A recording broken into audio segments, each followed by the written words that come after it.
Welcome, everybody. This is Trish Smith with the Nature Conservancy, and I'm here along with Nancy Frost with Caltrans, and we'd like to welcome and thank all of you for participating in this workshop, where we'll be listening to and discussing recommendations developed by wildlife experts in a separate workshop held last week for the purpose of informing wildlife crossing planning efforts currently underway by Caltrans and the Nature Conservancy along a 3-mile stretch of Interstate 15 in the Santa Ana to Palomar Mountains Linkage. The Nature Conservancy and Caltrans, as I said, would like to acknowledge the species experts, Megan Jennings, Winston Vickers, Jill Carpenter, Barbara Coos, Cheryl Breme, and Spring Strom, along with the facilitators that help plan and implement breakout sessions for focal species experts groups and for leading the efforts today. We not only want to acknowledge the species experts that led this workshop, but the agencies they represent. And if it weren't for all of these agencies and the experts, we wouldn't be able to hold this workshop today. So thank you for all your time and effort. In addition, we'd like to thank the many experts who contributed their knowledge, creativity, and collaborative thinking for the focal species breakout sessions held at our February 15th workshop, and who are helping shape recommendations to ensure that wildlife crossings for the Interstate 15 Santa Ana Palomar Mountains Linkage meet the needs of the broadest range of wildlife species.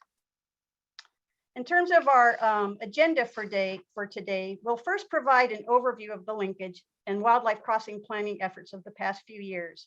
And then we will review the experts workshop process from last week.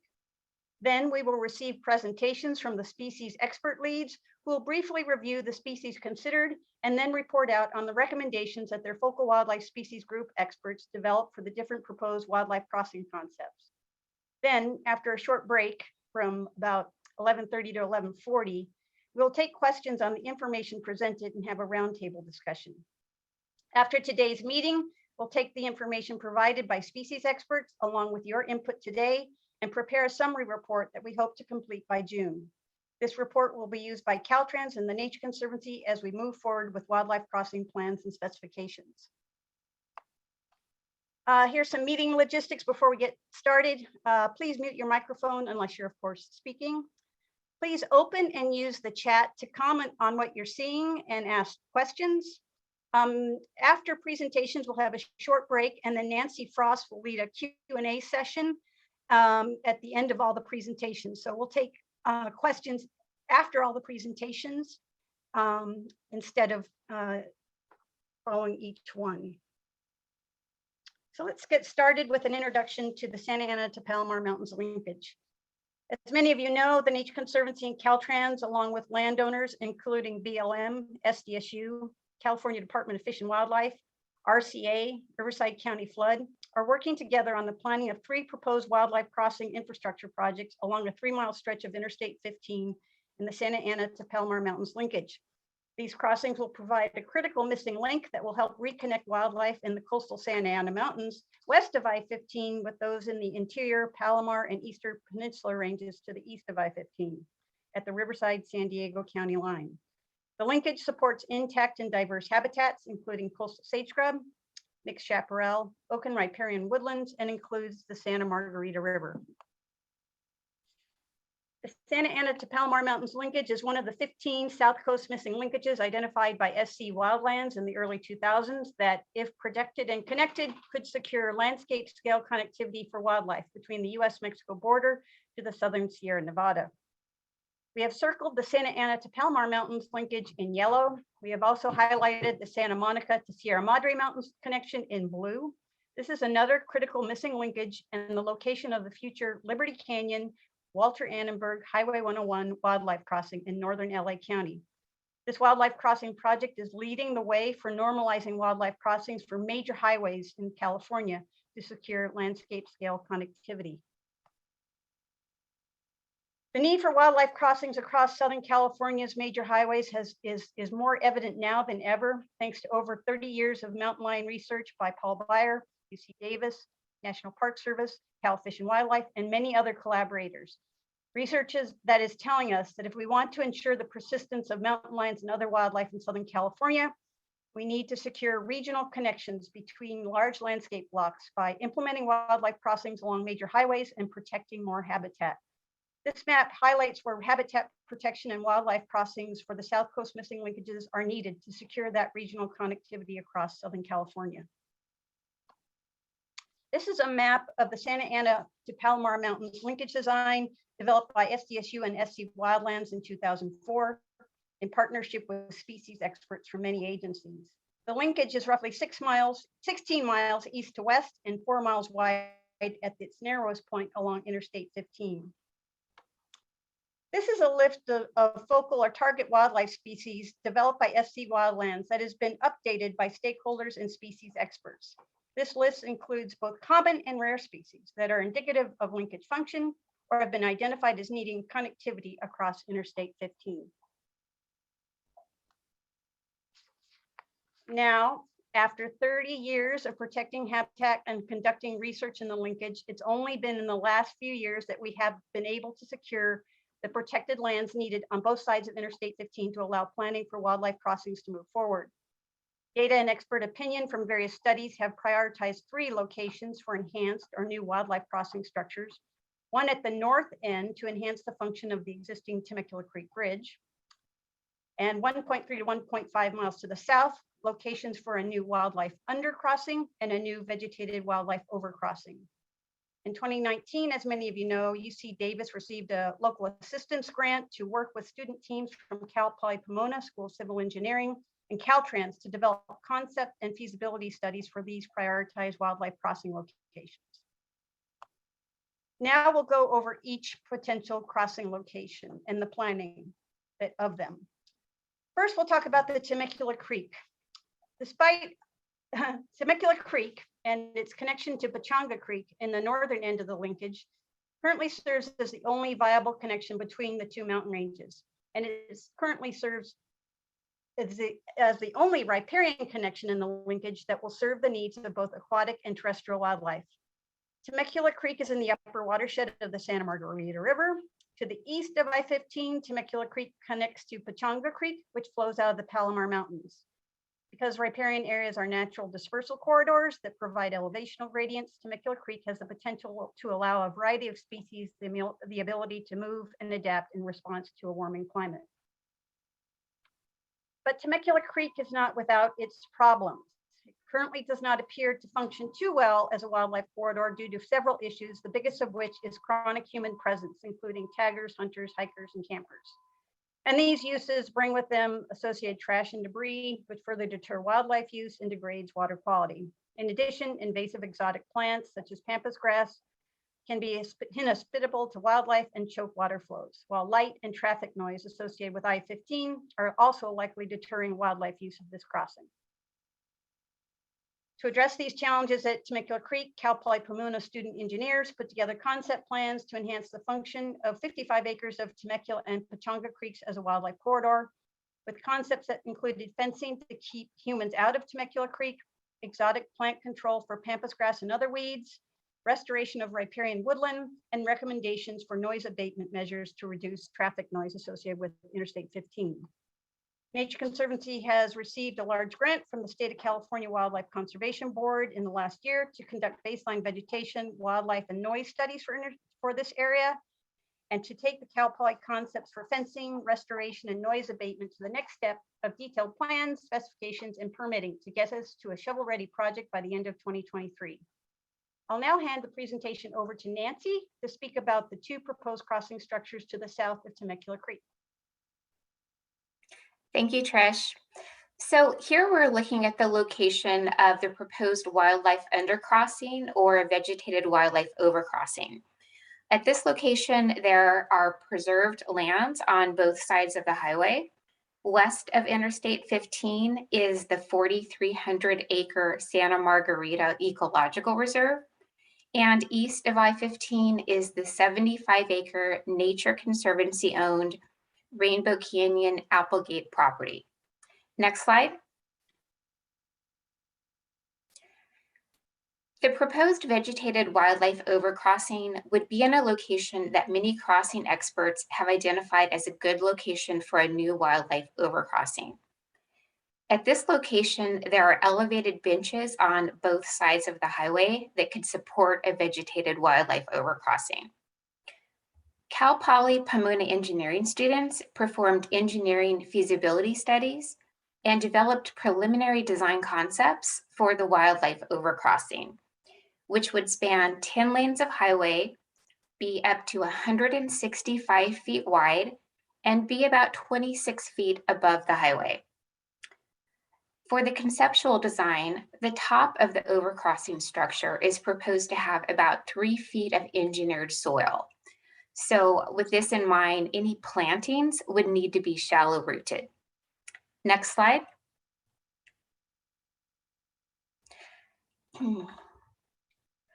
So just north of the proposed wildlife overcrossing site is the location for a proposed wildlife undercrossing.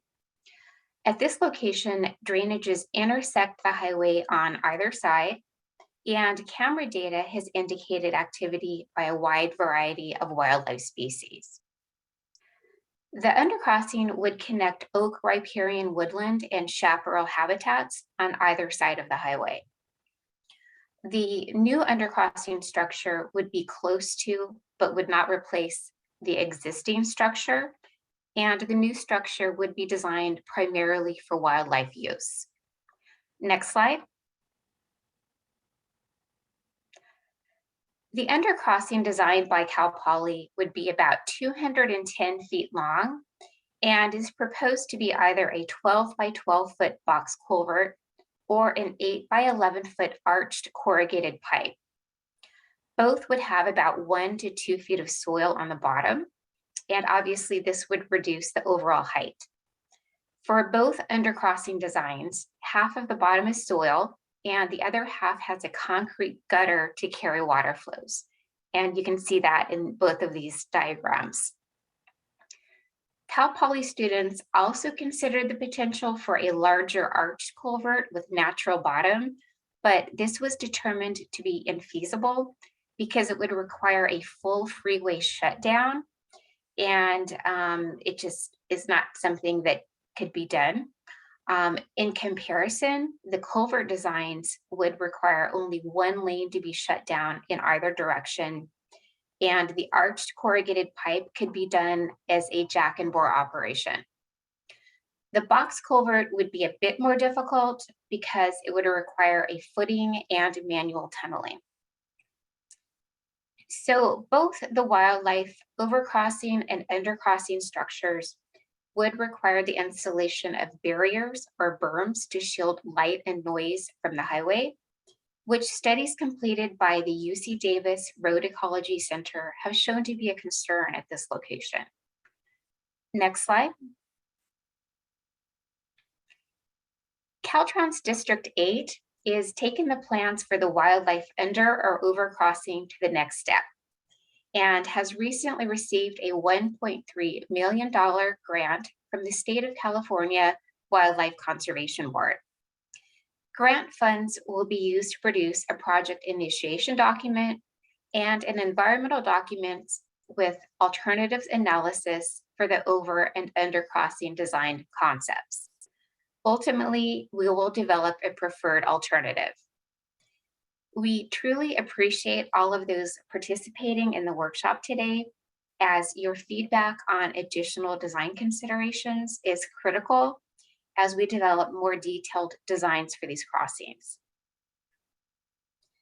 In addition to planning this overcrossing or undercrossing, Caltrans District 8 has recently installed 8 feet high wildlife exclusion fencing with jump outs and overhangs to deter climbing. The fence is on both sides of Interstate 15 and runs from the Temecula Creek Bridge south to the San Diego County line. The purpose of the fencing is to reduce wildlife from, or eliminate wildlife from crossing Interstate 15 at grade and reduce wildlife mortality as well as wildlife vehicle collisions. In conclusion, this wildlife exclusion fencing, along with the proposed wildlife crossing project and Temecula Creek planning grant, will greatly contribute towards securing long-term habitat connectivity across Interstate 15. Thank you. Thanks, Nancy. So with all this information in mind, we presented all this to the wildlife crossing expert at last week's meeting.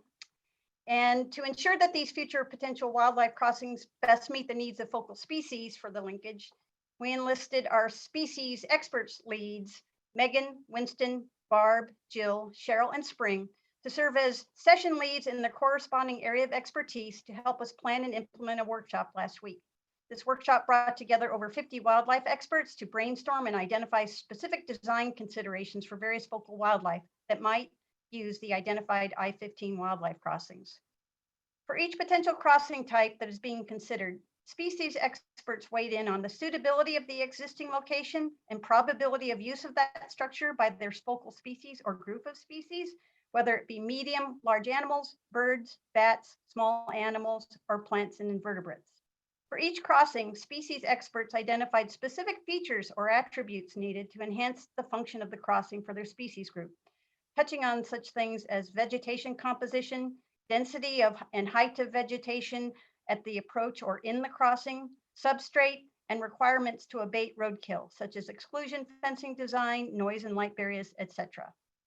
So with this background, we're now going to turn it over to our species expert leads, who will present a brief overview of their species, as well as the recommendations identified for the different wildlife crossings identified by their species list group of experts. So I'll hand it over now to the medium and large mammal group presentation, which was led by Megan Jennings and Winston Vickers. Dr. Winston Vickers is a wildlife veterinarian with UC Davis Wildlife Health Center, and Dr. Megan Jennings is a conservation ecologist with expertise in wildlife connectivity and conservation planning, and co-director of San Diego State's Institute for Ecological Monitoring and Management. So hand it over. There you go, Megan and Winston. Thanks, Trish. And thanks, Megan, for putting up the slide. So medium and large animals were sort of the first, we're presenting first because they have been the bigger focus so far on I-15 crossing considerations. The mountain lions, obviously my major bigger interest than any of the others, have been a focus, but we, as Trish has said, this workshop is designed to look at the factors that influence a wide array of species, and even among the medium and large animals, a fairly large array. Next slide. And I want to thank the specific experts that participated last week, a group that has a ton of experience with multiple species in this group, and really appreciate it. I'll take a moment so you can see who they are. Don't have to read them all out, but very much appreciate everyone here today and last week, taking their time to focus on this. Okay, next slide. So why the medium and large? Well, they obviously are wide ranging, or they tend to be wide ranging. They tend to be sensitive. Oops, where'd they go? Jumping around here. Sorry, operator error. That's okay. But they tend to be good indicators of connectivity because of their wide ranging nature and crossing multiple roads, oftentimes as part of just normal territories, and certainly as part of dispersal. They have important roles in ecosystems as primary predators that affect prey.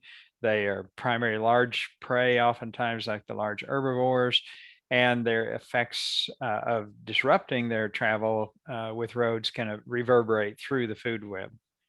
Next slide. So this is the group that we looked at. We talked about a number of others and debated whether just how much to focus on their characteristics as well, but we only had a certain amount of time, so we focused on this group. And the mountain lions and the deer, their primary prey, the bobcats, foxes, and coyotes kind of cluster together, the ringtail, and then badger, a less common animal as far as occurrence in this area, but nevertheless in the broader area, and they do require large areas for dispersal and habitat use. Next slide. So we wanted to look both at characteristics of any kind of crossing that would affect daily movement, seasonal movement, dispersal, gene flow, and shifts of range that could occur with climate change or other factors like wildfire. Next slide.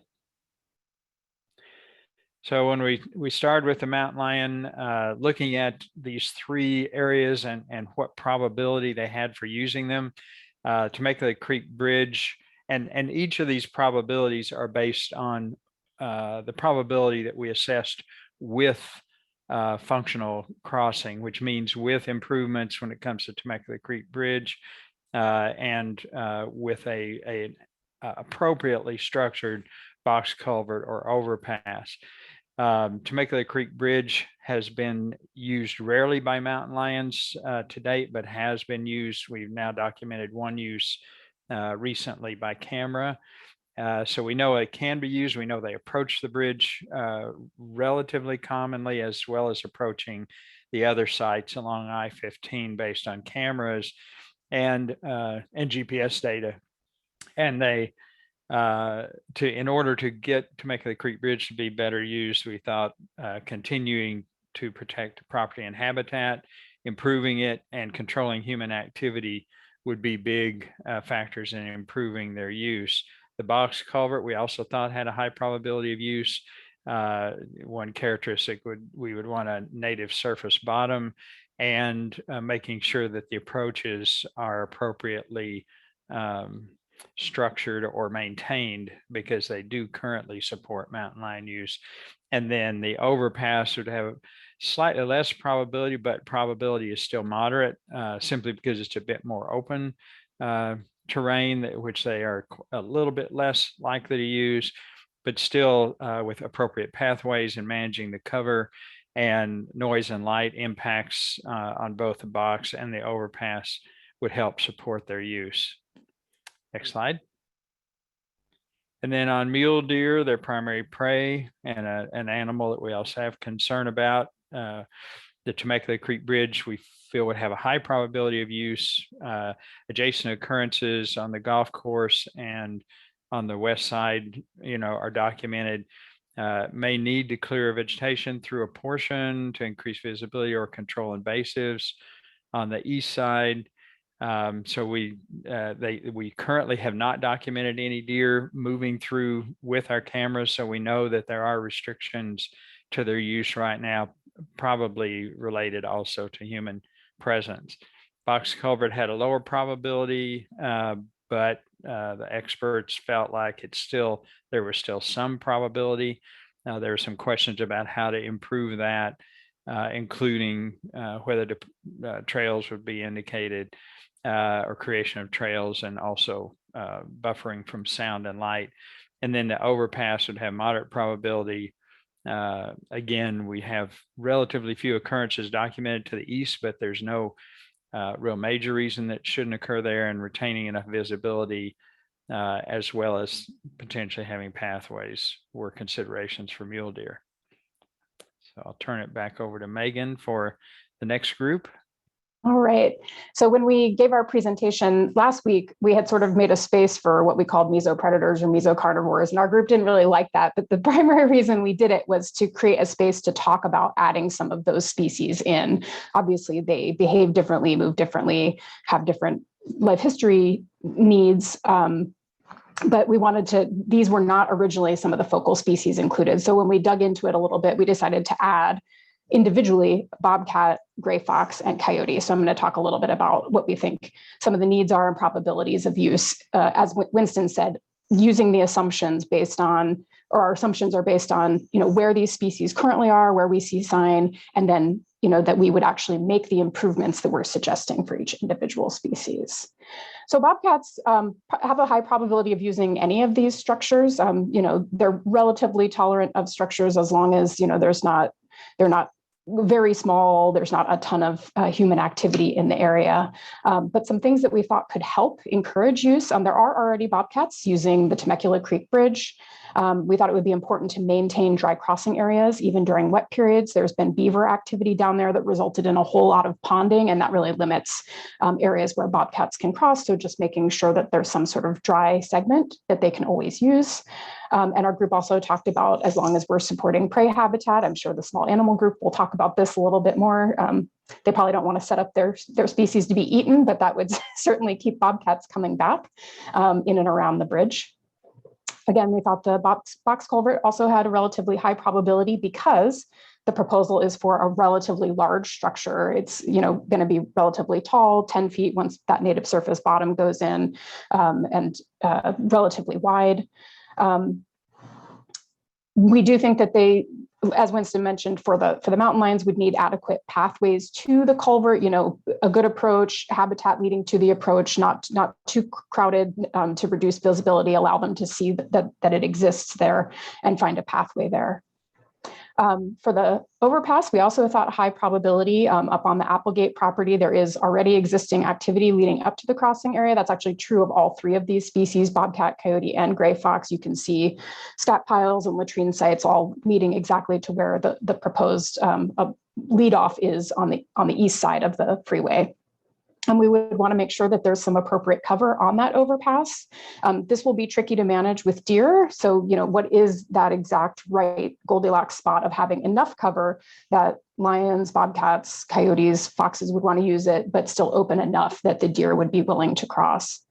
That cover could include shrubs, boulders, logs. We could include some artificial cover, which may benefit not only some of our other species, but also small animals, and similarly increasing that prey habitat or supporting existing prey habitat could increase the likelihood of bobcat use. If they're able to find a meal, they will probably come. All right. So for gray fox, we actually assessed, and for anybody who was in our group, if you disagree with our assessments, feel free to write it in the chat. We can talk about it a little more. We didn't explicitly decide these probabilities as a group, but Winston and I took the discussion we had and made an assessment based on that discussion. So for Temecula Creek Bridge, we thought that there would be a moderate probability of gray fox use. Winston actually looked at the camera data that they've been collecting there for a while, and there's really high coyote activity. Foxes are using it, but it's much lower. And so we think that there may be some competitive displacement. For those who don't know, coyotes can prey on gray fox, and gray fox do tend to avoid coyotes, at least temporally, to avoid predation risk.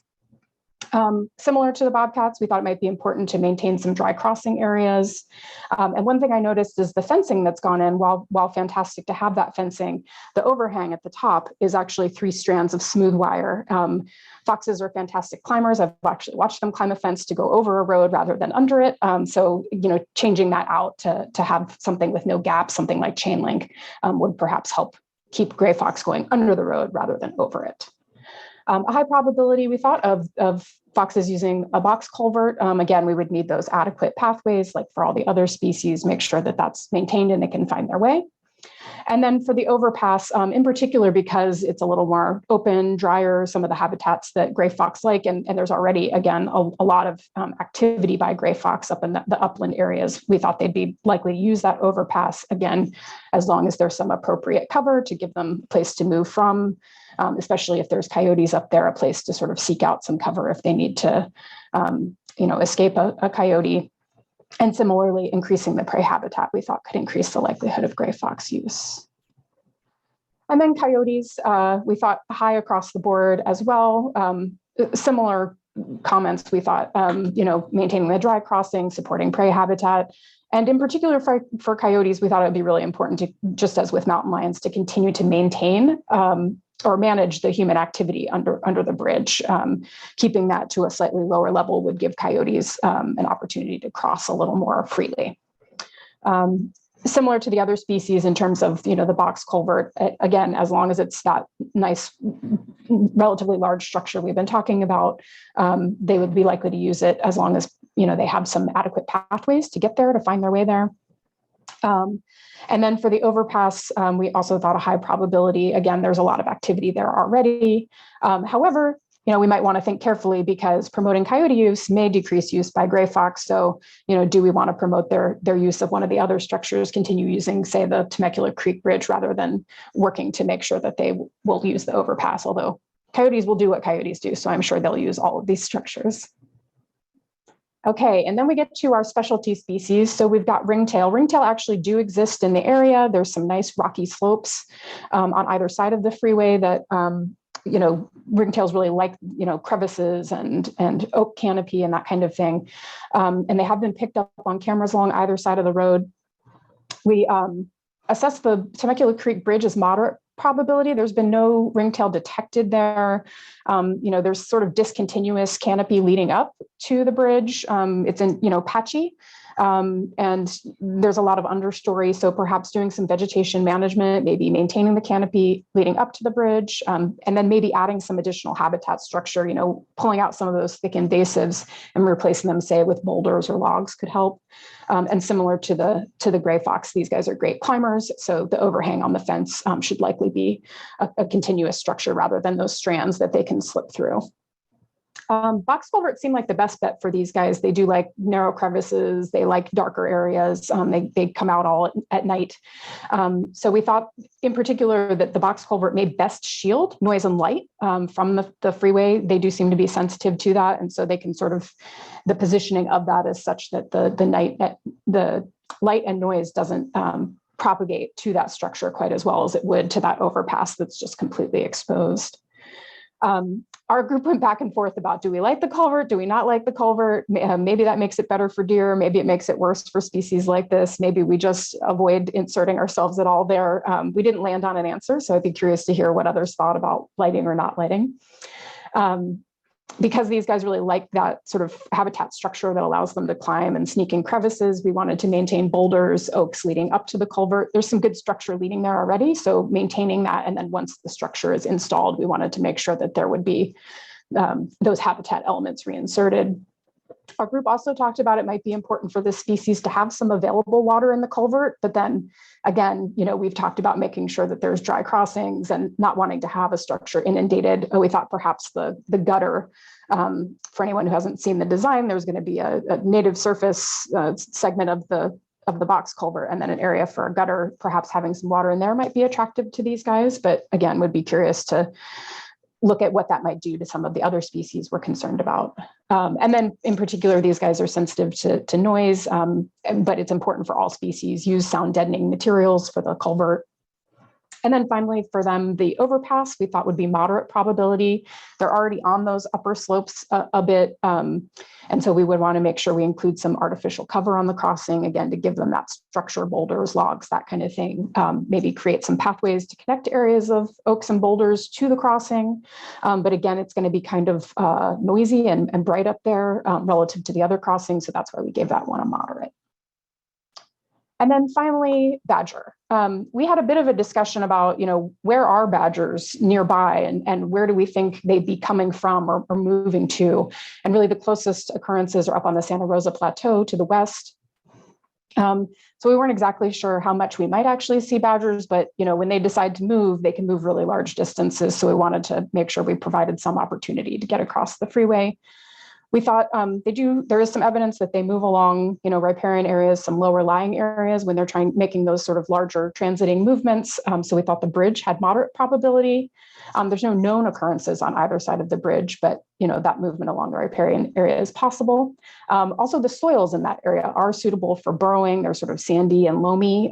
So that, for a fossorial species that likes to burrow, that may seem attractive.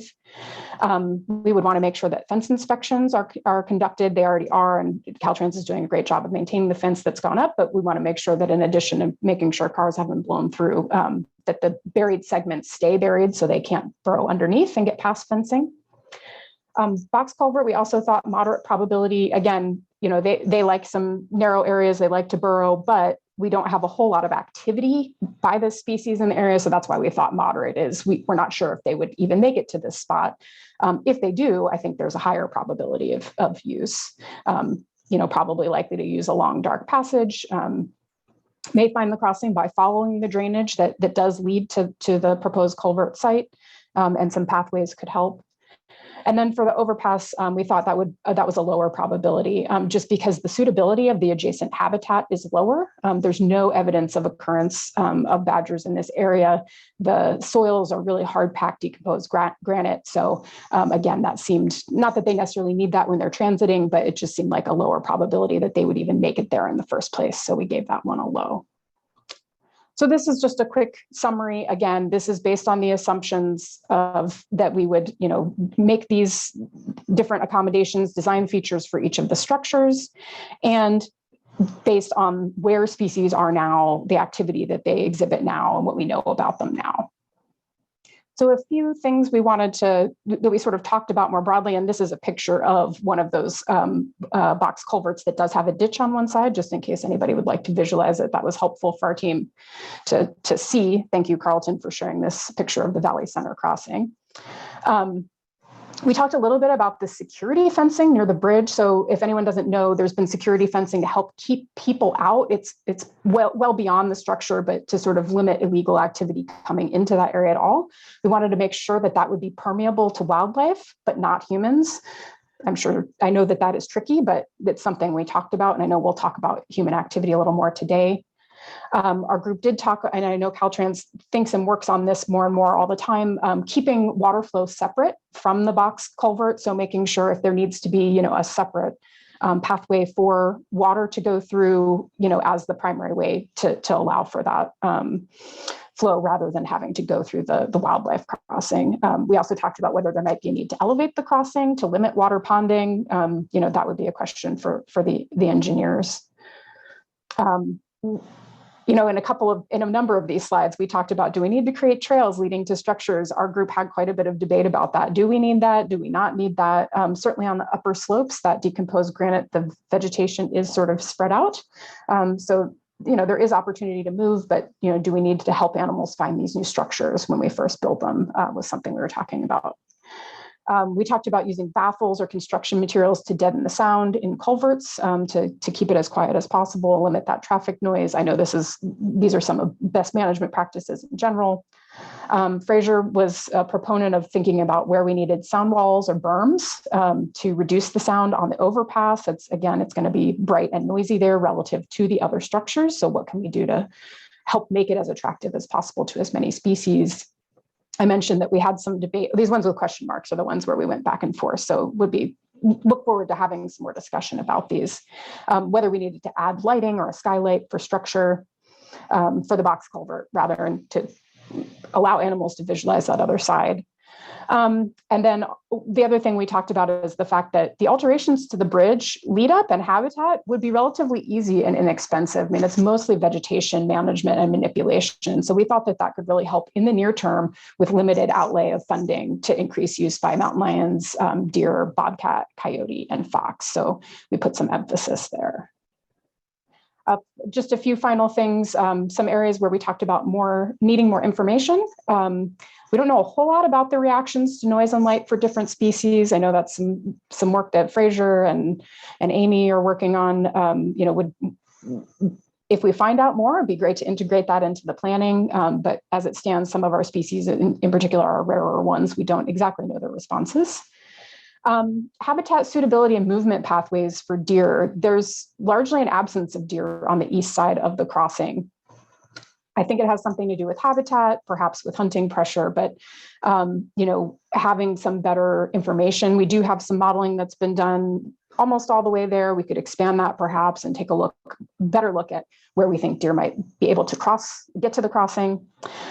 We talked a little bit about what the situation is regarding genetic connectivity for deer between the Santa Anas and the San Diego region. We have data in the San Diego region. Amy Vandergas has been doing analysis and data collection all up and down the county, and my group at San Diego State did work with California Department of Fish and Wildlife, collaring deer and collected genetic samples. So we have all that information.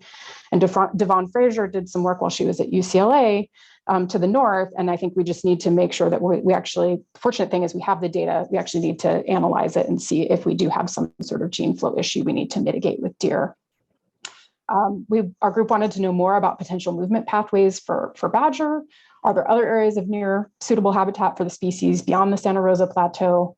And we also talked about, what are the ideal crossing features for ringtail to increase the potential for overpass use. So if anybody has more info on that, would love to know, or maybe we just keep using cameras and gathering as much data as we can. And then, we had some out of the box ideas. This is something where I have done a course for school-age children on wildlife connectivity and crossings, and one of them came up with the bob catapult. So if all else fails, we can employ the bob catapult to get some of these species across the road.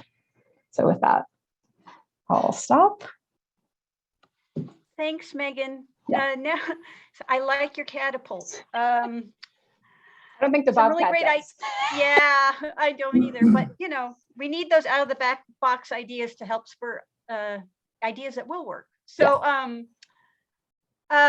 really complete presentation. Thank you so much, Winston and Megan. Next, we'll have Dr. Barbara Coos, research ecologist with USGS in San Diego, where she specializes in avian ecology and conservation of riparian and coastal sage scrub communities.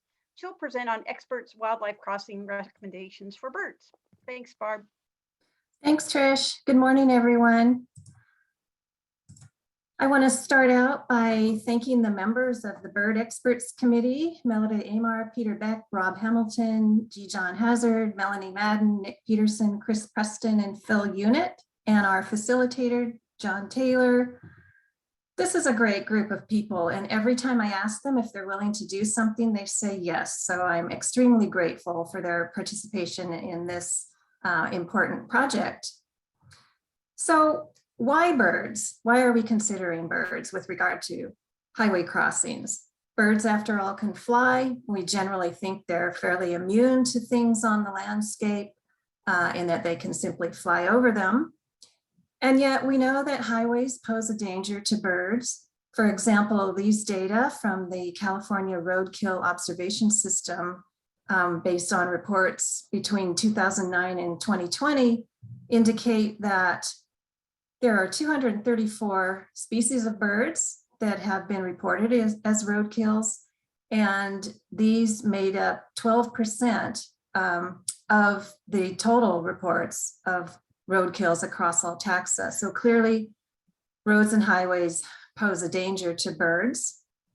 And we know for at least one species, our local wren tit, that highways and major roads reduce gene flow. In this figure, the dark lines indicate freeways and major roads. The light areas represent areas inhabited by wren tits, and this red shading here in the vicinity of the freeway indicates a high level of genetic divergence between populations on either side of the road. So when we think about the factors that affect birds' vulnerability to barriers on the landscape, it's useful to consider two aspects of bird behavior. And the first is movement type. So on the one hand, we're differentiating between dispersal versus movement within a home range or a territory.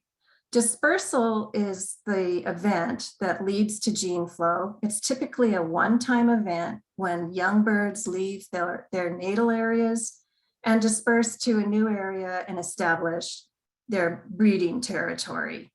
Now, sometimes adults can change locations of breeding territories from year to year, but that's far less common. That's pretty rare. So we generally view this as a one-time event. In contrast to the movement that birds that establish a home range or a territory that spans a freeway might make in the course of their day-to-day activities. So they might be making multiple crossings of that road. And then the second aspect of behavior has to do with migration status, whether the species is migratory or whether it's a year-round resident in the vicinity of the freeway. And we tend to think of migratory species, again, as being far less affected by features or obstacles on the landscape in the sense that they're making these long journeys. They have the advantage of being able to navigate and prospect for breeding sites from high up in the air, as opposed to resident species that are pretty tied to the ground. They don't make these long flight journeys. and they probably have far fewer opportunities or options as far as dispersal routes. So with that sort of conceptual framework in mind, we considered our focal species as follows. The original linkages report identified leaf-spells vireo and yellow warbler, both migratory species, as focal species that were indicative of a requirement for connected riparian habitat.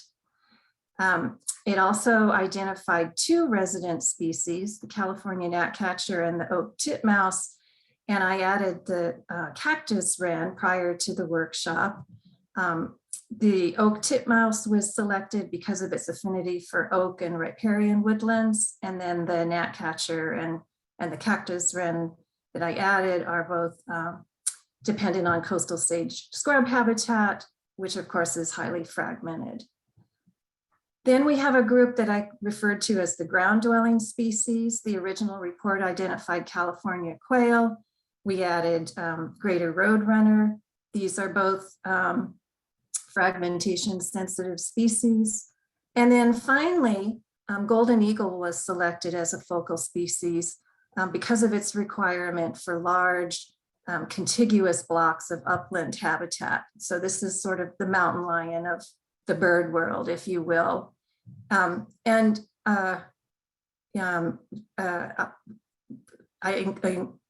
sorry, I included this in a group of raptors, which we expanded on in the workshop. So this is what we went into the workshop with. During the course of our discussion, it made sense to add oak titmouse to the vireo and yellow warbler and sort of redefine that group as our migratory / woodland species. We also added the wren tit for reasons that I introduced earlier, and then California thrasher as representative of chaparral habitat. And then in addition to the eagle, what I was just trying to spit out is that we wanted to include a larger group of raptors. Eagles were identified as a focal species because of a desire to improve genetic connectivity. But raptors as a group are highly susceptible to vehicles and the dangers of highways. And so I listed a few here. This is not an exhaustive list. We're not meaning to exclude anyone here. I only had so much room on my slide, but these are species that are typically seen in roadkills. So we're also concerned about them in terms of the high degree of mortality associated with highways. We also recognize that freeways and overpasses, other structures associated with the roads can be beneficial to some species of birds. For example, swallows and swifts can nest on the undersides of structures such as this. So to the extent that they're not flying over the structure and getting hit by cars, bridges are attractive to them. And so there are some positive attributes that go beyond the focal species that we considered. And so we recognized this, but then we didn't talk about it any further in the workshop. So is a crossing needed? Well, when we address this question with regard to enhancing connectivity, we concluded that for the migratory Bell's vireo and yellow warbler, a crossing is not needed, nor is it needed by golden eagles or hawks and owls as a group. However, for the other species, some sort of crossing is required for these birds to be able to get from one side to the other. Now, I put a little question mark here with California gnatcatcher because we know that gnatcatchers can make really long dispersals, and they're highly genetically connected, much more gene flow than we originally had thought. These are the results of a genetic analysis that we completed a few years ago. However, we don't know how they're managing freeways. So we don't know the exact routes that they're taking. And to the extent that they do involve highway crossings, it's likely that some sort of crossing is required for them.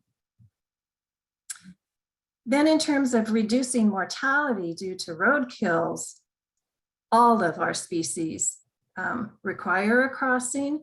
Again, not the raptors though, and crossings are not going to solve the mortality of raptors associated with highways. So what about the probability of use? Here we're considering the two existing crossings, the two proposed crossings, the vegetated overpass and the new box culvert, and then the existing Temecula Creek undercrossing and the small culvert. So first of all, we anticipate extremely low use of the existing small culvert. In fact, if we could write 0 in here, that's probably what we would all be happiest with. Birds are not going to use the existing culvert that has no light at the end of the tunnel.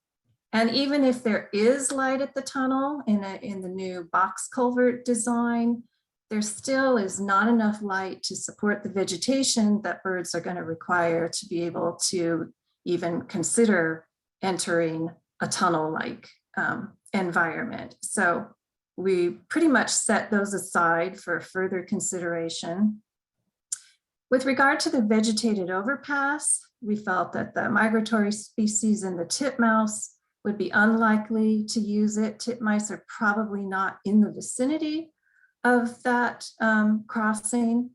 And then the raptors would be unlikely to use the overpass other than perhaps for hunting, and we'll get to that in a moment. But there was high likelihood of use by the resident and the ground dwelling species. And then with regard to the existing Temecula Creek, we anticipated high use by the woodland species. In fact, vireos and yellow warblers, well, and titmice for that matter, are all pretty common on both, along the creek on both sides of I-15. We thought that there would be high use by the California quail and the roadrunner, the terrestrial species. And then we estimated that the use or the likelihood of use would be moderate for cactus wren, wren tit, and the California thrasher. The thrasher occurs in a different habitat type than that along the creek, although that doesn't completely rule out that it wouldn't cross under that bridge. The wren tit probably requires more low shrub cover than currently exists and maybe can be supported in the undercrossing. And then cactus wren, we're concerned about the absence of cactus elements in the surrounding environment and under the bridge. Cactus wrens don't necessarily require cactus in the habitats that they can move through. It might help. So anyway, we concluded we had moderate probability of use by cactus wren. So then we turn to looking at the attributes of these crossings that would enhance their use. And in this and the following slides, then we're just going to be considering the existing Temecula Creek undercrossing and then the vegetated overpass. So for the creek crossing, the attributes are pretty much the same across the board. We envision a natural substrate, shrub and tree cover, light to support that shrub and tree cover, and then flight elevating structures. And I'll come back to this in just a moment. So those elements are shared by the migratory woodland resident species. And then for the ground species, we're envisioning shrub cover that is arrayed such that there are openings between it, sort of a pathway between it. So not a solid understory cover of shrubs. And then again, the light to support that. So what do I mean by flight elevating structures? Well, this is a view of the Temecula Creek crossing from I-15. And you can see that the trees are taller than the road. And what we want to avoid is birds flying from partway up the canopy across the freeway at the height of vehicle traffic to get to the other side. So if birds are flying from the tippy tops of trees, they may be high enough to get across safely, but we want to avoid this sort of at grade crossing. So flight elevating structures could include things like fences or some sort of barrier that just force the birds to have to take off at a higher height than would be possible if they're moving at grade level. And while we were talking about this, it also seemed to present an opportunity for some public outreach, some sort of thinking outside the box here. We imagined a sign with the name of the waterway, which at least one of us thinks should be present at every waterway crossing on every road. So this would identify the creek and its role as a wildlife corridor. If there are elevating structures like fences or walls or what have you, they could be done in an artful way that could also communicate the importance of this area as a wildlife crossing and sort of connect people to the creek and what's trying to be accomplished, with the structures and how to increase its value as a wildlife corridor. Okay, so back to our table then. So we left off talking about the attributes of the crossing itself. The impediments to its functioning are the encampments and the human disturbance that Trish mentioned, the invasive plants and the noise. And I would also add anything that cuts down on the light is going to affect the ability for vegetation cover. And that vegetation cover is really important to the use by birds. They're going to be moving through using the vegetation and moving from perch to perch in the vegetation. So now if we move on to the vegetated overpass, here we're thinking mostly of use by residents and the terrestrial species. Natural substrate, shrub cover made up of coastal sage scrub and chaparral species. We're envisioning taller shrubs and trees in the center of the overpass to attract birds to move to that cover. Potentially taller cover along the edges of the overpass to serve as a shield, a visual shield, and potentially a noise shield as well. And then with regard to the ground dwelling species, again, natural substrate with shrubs, but we're thinking of something like a veg tunnel where there are patches of vegetation, but there's a clear path between them so that birds always have cover close at hand, but they have sort of the open space that they need to move through. And the detractants from this kind of setting, again, include the noise, just the visual disturbance of the traffic. We questioned whether the soil on the overpass is going to be deep enough to be able to support shrubs and trees. One thought, depending on the soil depth, is that maybe these taller shrubs along the edges of the overpass could be planted in like raised planter beds on either side of the overpass, just to give a better height profile.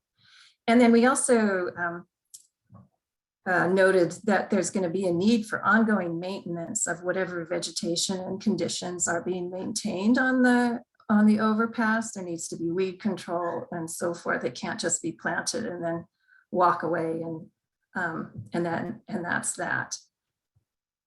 It also needs to be designed in a way and maintained in a way that would deter raptors. So our general theme for raptors, as you'll see in a moment, is that we're basically trying to deter them from using the highway and using the overpass.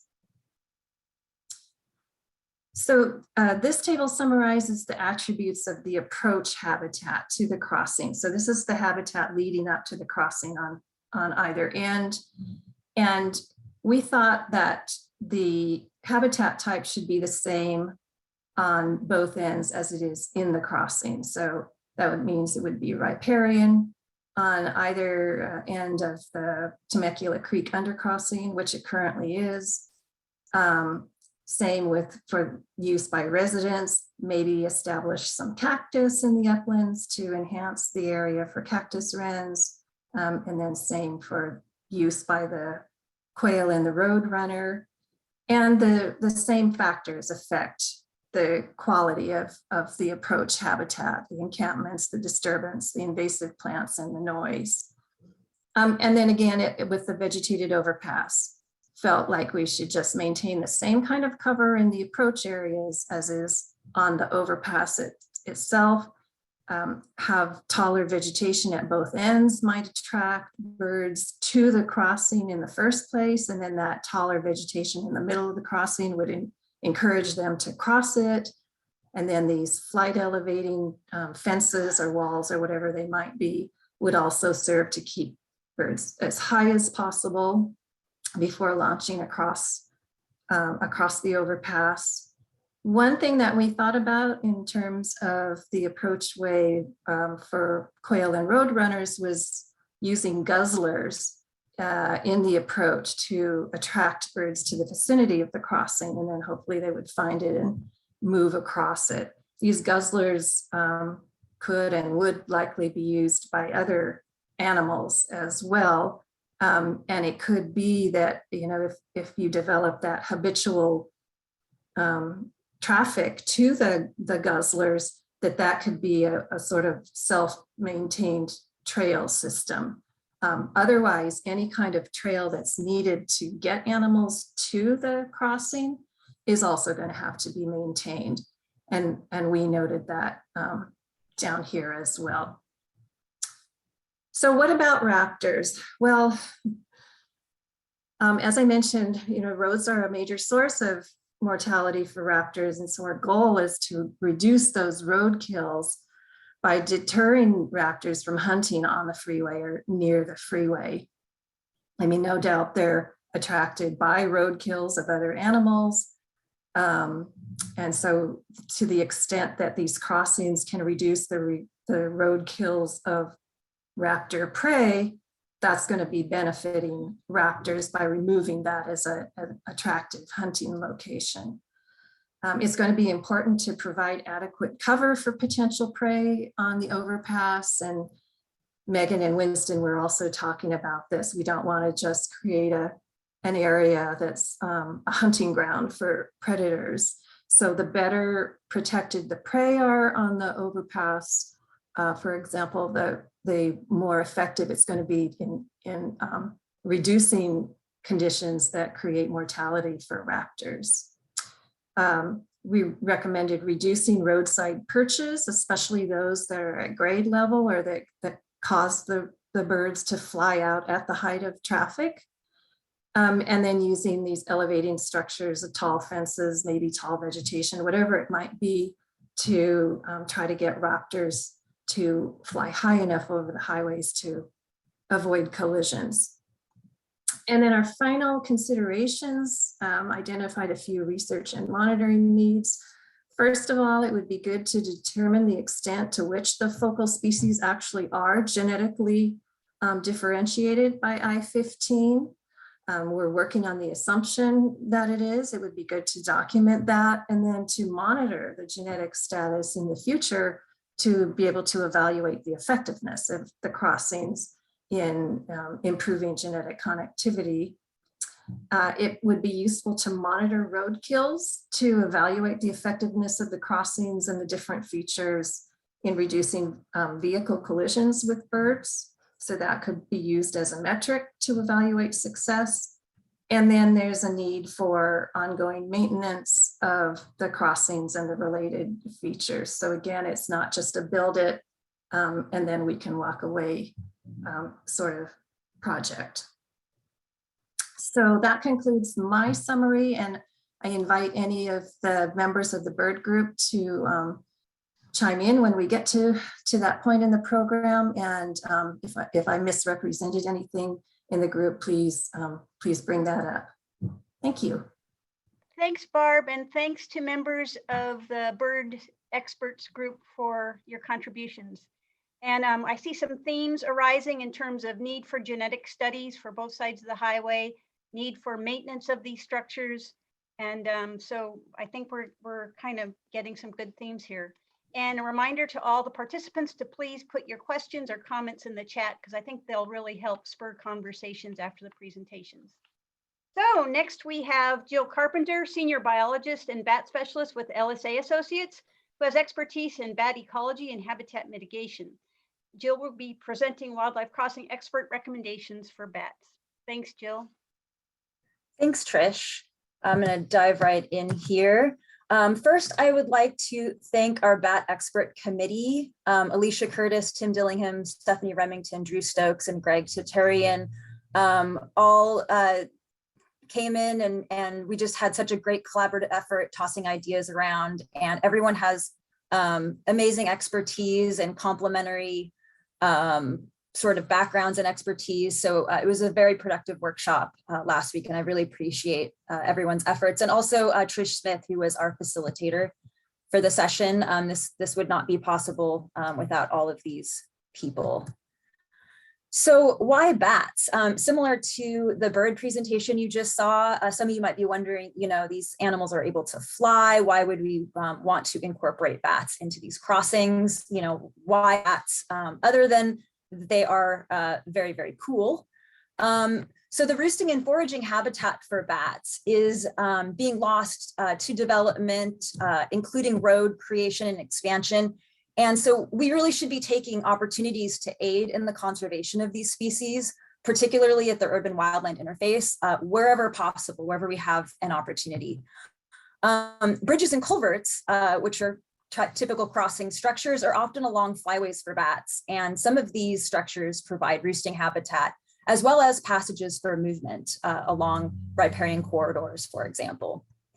On the other hand, bat populations may be vulnerable to the barrier effects of roads. And in the last decade or so, some of the studies that have come in have shown bats may be affected by roadway noise. There was a Caltrans study in 2016 looking at this specifically in California. Most of the studies are done in Europe and Australia. And then studies showing that lights along highways or in developed areas can disrupt commuting corridors for bats. And then there are also some data on collision mortality of bats. It's very difficult to collect roadkill data on bats because they're very, very small in the first place. And then there's scavenging issues. It's very similar to the issues they have when they do studies on wind farms. It's just very difficult to do studies on bats and collision mortality. But one study done in the East Coast of the United States indicated that their conservative estimate was about 5% of a colony was being taken out by cars at an adjacent roadway. So let's take a look at our focal bat species. These species were selected because of the type of habitat available at the linkage. Both of these species are experiencing serious declines in Southern California. And both of these species readily use bridges and culverts. So the big brown bat on the left there, Testicus fuscus, and then the pallid bat there on the right, Antrozois pallidus. I'm going to give you guys a little bit of the natural history of these species, just for context. I know a lot of people don't have a chance to really get into bat ecology. So to give you guys just a little bit more background, pallid bats forage in open scrub, oak woodland, kind of open floodplain terrace habitat. They, during the day, are roosting in crevice or cavity type habitat. This includes in bridges and culverts, in addition to like rock outcrops. And then at night, when they're out foraging, they often will roost in what we call night roosts, where they will hang up and either consume or digest their meal, have social interactions, things like that. And night roosts are very important to the ecology of these animals.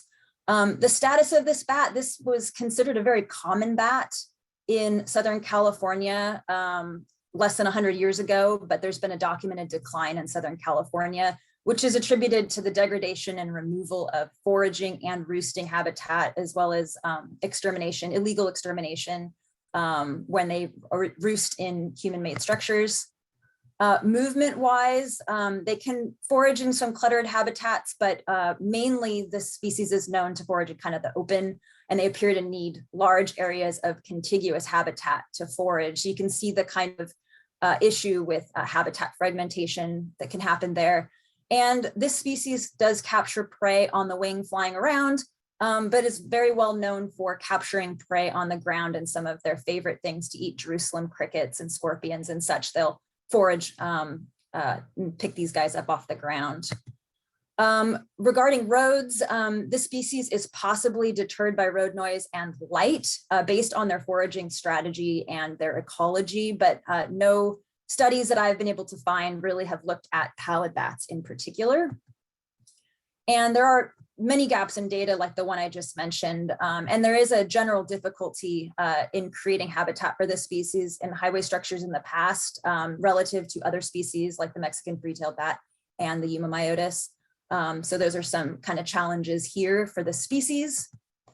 And then here is the big brown bat. Again, they forage in sort of a wide array of habitats, including golf courses. And there's a golf course on the east side of the Temecula Creek crossing. During the day, they'll roost in crevices of varying kinds, sometimes as well in cavities, and again, commonly using bridges and culverts. And those night roosts I mentioned, these bats also really use night roosts extensively, and these are commonly in structures. And status-wise, this species is considered a very common and widespread species in North America. But in Southern California in particular, over the last few decades, there's been really steep declines in this species. They are not seemingly able to persist in urban and possibly even suburban environments. And this decline is primarily due to, similar to the pallid bat, extermination, illegal extermination, and habitat loss and fragmentation. And so foraging in cluttered and uncluttered habitats, they kind of, again, they're kind of a generalist in terms of flying around. They eat a lot of beetles, but they're pretty flexible in what they'll eat and where they'll forage. And this bat typically only commutes 1 or 2 kilometers from their roost. So their roost site needs to be pretty close to their foraging area. Similar to the pallid bat, they need large areas of contiguous habitat to forage. And this species captures prey on the wing, as most of us think of bats doing. Sometimes you'll see this bat foraging around streetlights. And we don't really have much data on road noise for this species, but there are observations of big brown bats using undercrossings, culvert structures, bridges to commute rather than flying over the roadway. And some studies have indicated that even though they forage around streetlights, they're actually deterred by lights along commuting pathways. So they'll fly from their roost to their foraging area in a dark area, not a lit area. They don't mind foraging around a light, but won't move along lit areas, it seems. And similar to the pallid bat, we have a lot of gaps in data in terms of their relationship to roadways and such. And so let's start with the Temecula Creek Bridge. In terms of opportunities for our focal species, it's a logical crossing for them to use. Bats often move along riparian corridors. However, there's a lot of, similar to what Barb was just talking about for the birds, there's a lot of dense vegetation and trees below the bridge, and this could be driving bats to fly over the roadway rather than passing beneath it. Big brown bats will fly along at canopy height often, and so it's possible that big brown bats in particular might be flying through the traffic lanes or over the traffic lanes rather than under the bridge due to the kind of vegetation clutter. And pallid bats don't tend to like flying through those kinds of areas that are cluttered anyway. So there are some opportunities here, but some issues as well. And then the bridge structure itself has the potential to provide roosting habitat for bats. So just as a quick context here, on the left, there's a crevice and an expansion joint. These are just examples of things commonly used by bats in bridges for those who are less familiar with that. And so bats will roost in crevices like that. It could look very different from that, but that's just an example. And on the right, you see sort of a T-beam girder situation underneath the bridge. And these areas are commonly used as night roosts because they trap heat. Sometimes they even attract insects in these pockets of warm air, and the bats will night roost in these kinds of structures. Just as some examples, this is what we have at the Temecula Creek Bridge. This type of bridge structure, you see the wheat poles there on the right. Some bats do use wheat poles for day roosting, but there's not really anything there that would trap heat for night roosting bats to use. We did find a little guano during the field trip beneath the pier walls, but not very much. So we have opportunities here. The ways that you can add habitat, day roosting habitat to bridge structures. This is commonly done throughout California. You can bolt on these panels that create crevice habitat. You can see examples here and bats roosting. When you look up into the panels, that lower right-hand picture, you can see clusters of bats. And the lower left, you can kind of see how those panels might be arranged. Now we're going to pop over to the undercrossing and culvert structure. You can see the photo there on the left. There's that sort of corridor on the east side, and then that sort of proposed undercrossing there. And there are opportunities here because there is evidence bats use undercrossings and culverts for movement, as I mentioned earlier. So there is some movement potential here to allow bats to travel beneath the roadway rather than over it. And regarding roosting, bats very, very commonly use many kinds of undercrossings and culverts for roosting if suitable features are present. And just as an example here, this image on the left from USGS, they had a camera in a 12 by 12 box culvert, which is the size proposed for this linkage.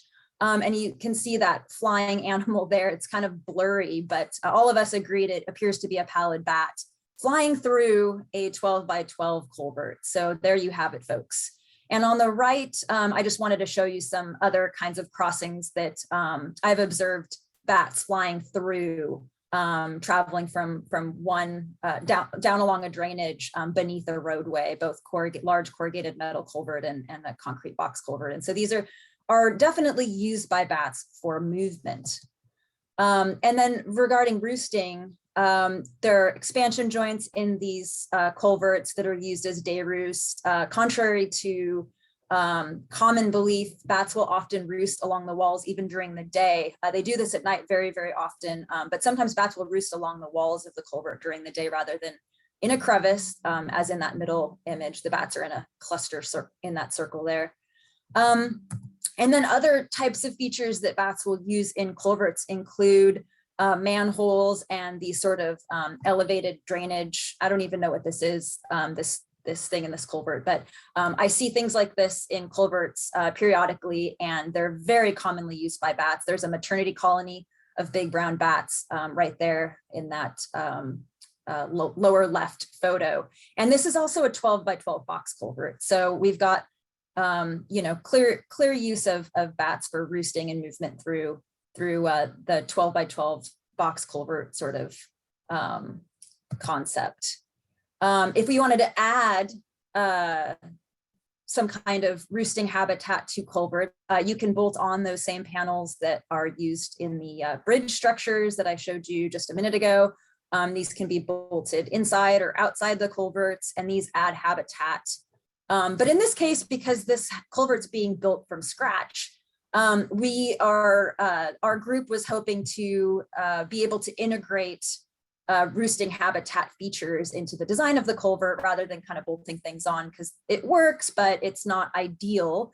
And so here again, Greg made some fantastic conceptual drawings showing, you can see the upper part, there's a plan view looking down, so through the ceiling from above the culvert, and there would be some panels there as discussed, but we would also put build those sort of square boxy recesses into the ceiling, since those are very much used by bats for both day and night roosting, possibly putting the day night roost combo structure that we propose at the pier walls at Temecula Creek, possibly putting something like that in there. So there are various ideas. Something that our group agreed on right away was that Having more complexity in the culverts is important to maximize the potential for use, particularly for our focal species, which are a little bit pickier than, say, the Mexican free-tailed bat and Yuma myotis.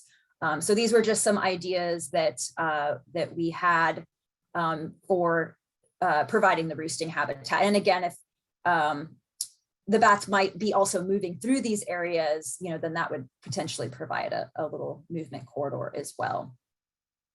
Regarding the overcrossing structure, some opportunities here, bats may move across this area if it resembles some kind of like foraging corridor, or like corridor might not be the right word, but if, you know, it's kind of open, kind of scattered, scrubby type thing that pallid bats like to forage on, they might move across that space and be attracted to use it to cross over the roadway. And we spent some time discussing kind of the potential for incorporating roosting habitat on this type of structure, but we decided as a group that we didn't really think that for the two focal species we have here at this linkage, and just kind of the location of the linkage and the location of the crossing, we weren't really thinking that roosting habitat would be really applicable here.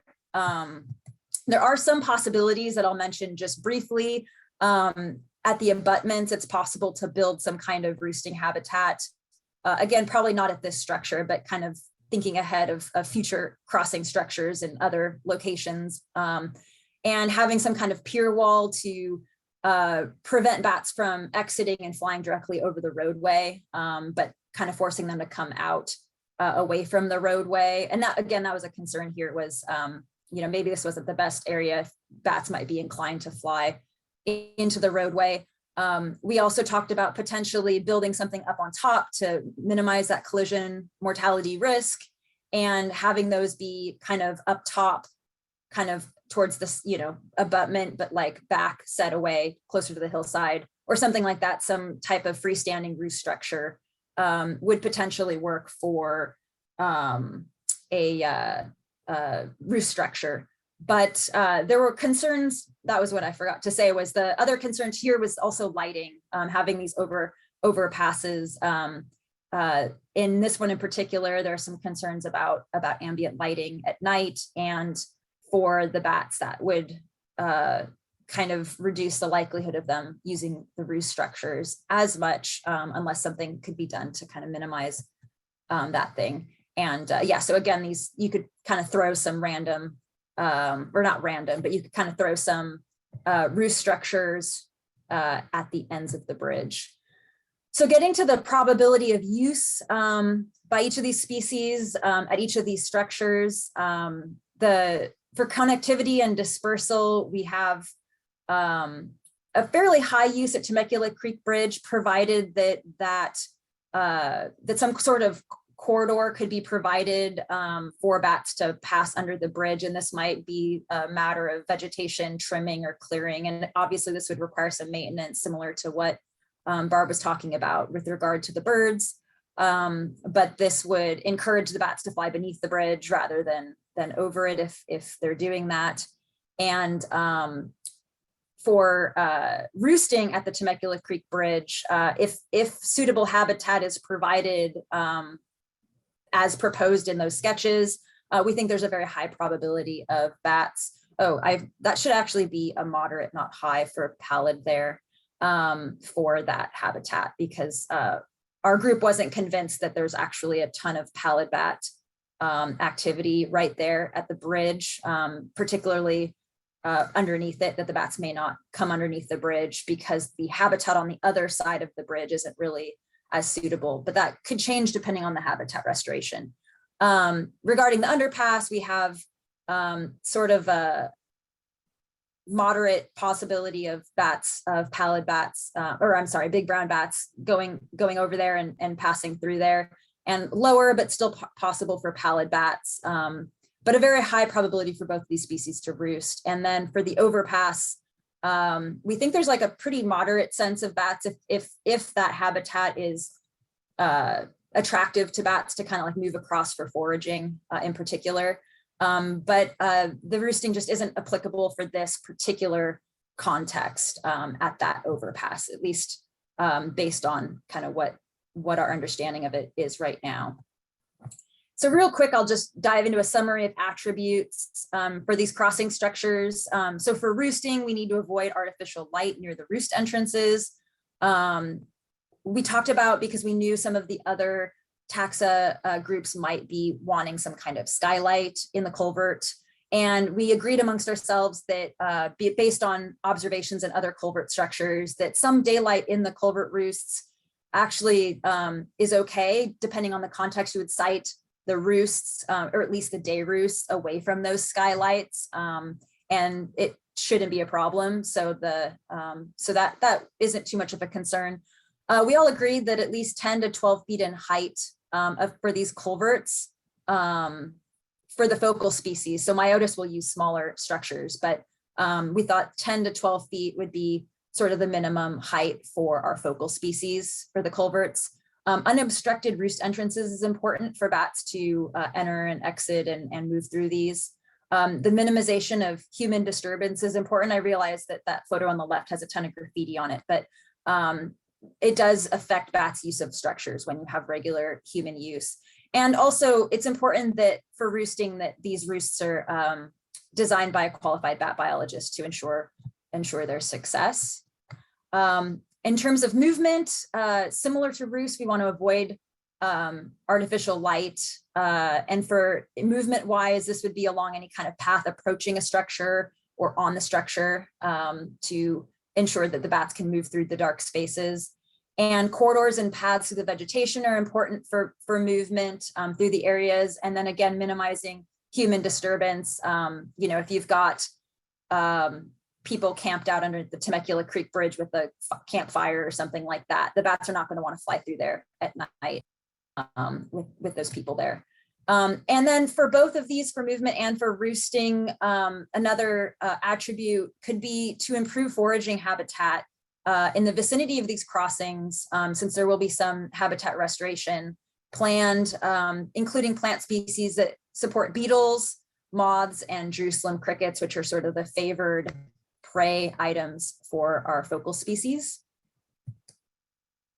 And so we were asked to kind of come up with any outside of the box ideas during our workshop last week. And one of the ones that we came up with was that perhaps we, in looking at the overcrossing, if we created a sort of buffet of the pallid bat's favorite prey item, which is Jerusalem cricket, which also happens to be a focal species, then we could create a sort of Jerusalem cricket buffet, and it would sort of entice the pallid bats to come visit the overcrossing and travel over it and gobble up the Jerusalem crickets. But I think maybe the plant and insect group might not be too fond of us gobbling up their one of their focal species. But it was just kind of a fun idea that we came up with in terms of getting bats to use these structures. Anyway, I thank everyone for listening, and we'll be doing questions at the end of the session. Thank you very much. Thanks, Jill. And I facilitated that session, and I learned a lot about what soffit and pier walls are. I had no idea before. So thanks for your presentation. Really great drawings of structures by Greg. So we really appreciate all that he provided in terms of those ideas. Next, we have Cheryl Bremy, biologist with USGS Western Ecological Research Center, with expertise in long-term ecological monitoring and road ecology. I'm sure a lot of you know about Cheryl. Cheryl will present on small mammal wildlife crossing needs as informed by her experts group. So thank you, Cheryl.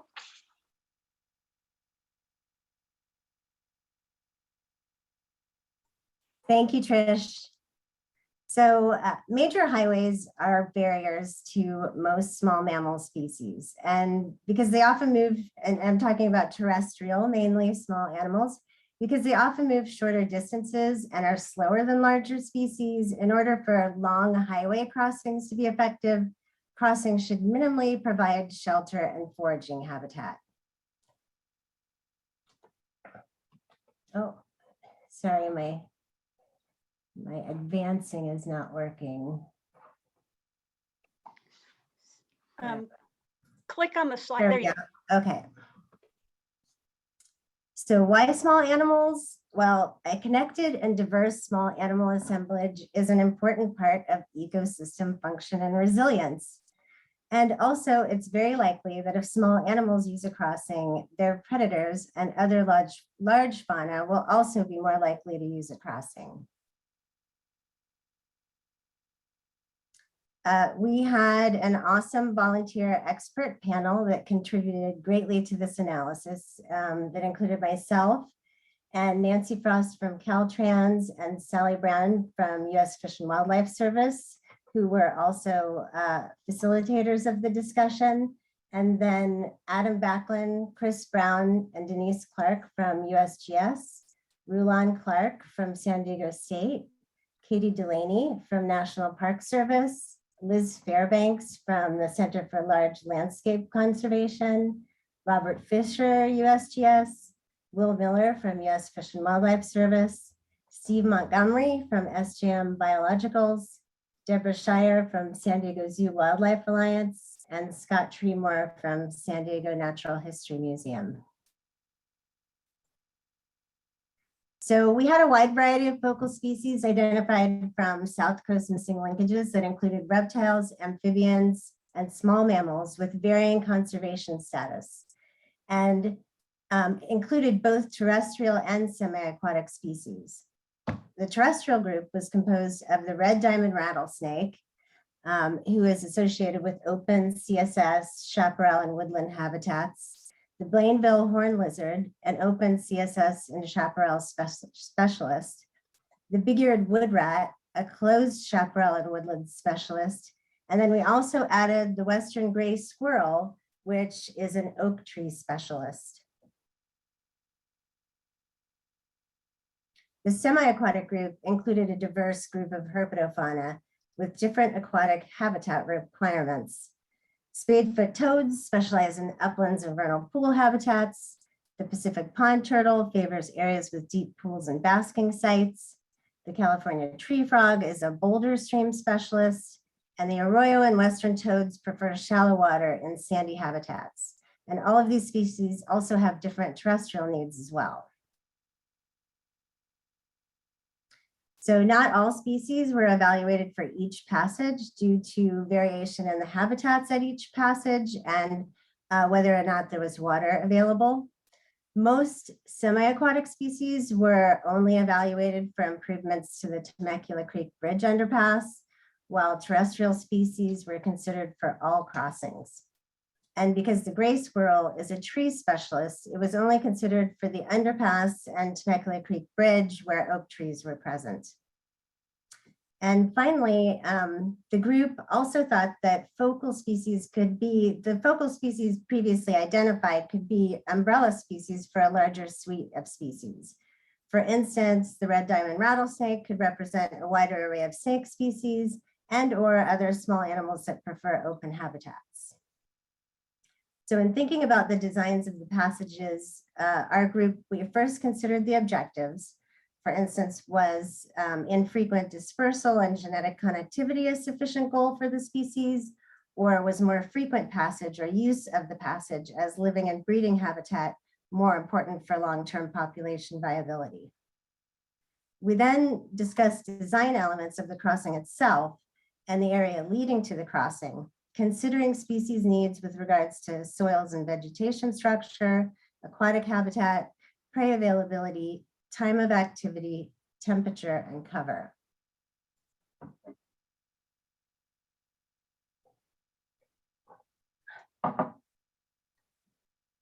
So the red diamond rattlesnake and Blainville horn lizard represent open habitat terrestrial species. And because they likely have sustainable populations on both sides of the highway, the primary objectives we set for the passages were infrequent dispersal and genetic connectivity. These species are primarily diurnal and prefer open habitats, loose soils, but still seek cover from things such as vegetation, rock piles, down logs, woody debris, or small mammal burrows. Prey include native ants and invertebrates, primarily for lizards, as well as small mammals and lizards for snakes. All elements that would benefit passage use.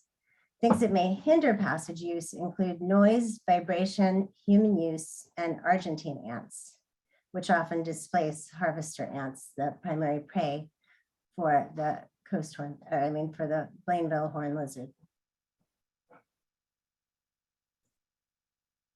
Oops. So the big-eared wood rat and gray squirrel represent closed habitat terrestrial species because they likely have sustainable populations on both sides of the highway also. Although this is not established for the gray squirrel, we still need to learn a little bit more about where they are present. The primary objectives for passage were also identified to be infrequent dispersal and genetic connectivity. So these species are diurnal or nocturnal and prefer closed habitats of mature chaparral or woodland vegetation. Both target species are associated with coast live oaks. Diets include bark, foliage, acorns, and berries from oaks and other chaparral plant species. And I'm talking kind of about the wider umbrella group here. Things that may hinder connectivity include noise, vibration, artificial lighting, human use, and fire, which would destroy their habitat. For semi-aquatic species, passages for pond turtles and California tree frog were thought to likely optimally be transitional, while passages for the three-toed species could potentially include breeding habitat. Some species prefer open habitats, while others require cover of aquatic and riparian vegetation, woody debris, rock crevices, or areas for basking. And diets ranged from aquatic plants to invertebrates, algae, and small fish. Things that may hinder populations and passage use include invasive aquatic species, noise, artificial lighting, human use, and poaching. And that would be poaching and fishing. It was a big concern. So here are some examples of general passage design considerations we discussed. Underpasses are often cold, dark, dry, and musty. So things like natural soils, grates and skylights in the median and road shoulders, and designs that allow some passage of water can make underpasses more like their surrounding environment. Open habitat specialists have different needs than closed habitat specialists. So incorporation of both cover and open habitat in passages is important. And we need to be careful because too much cover can spook some fearful species such as deer.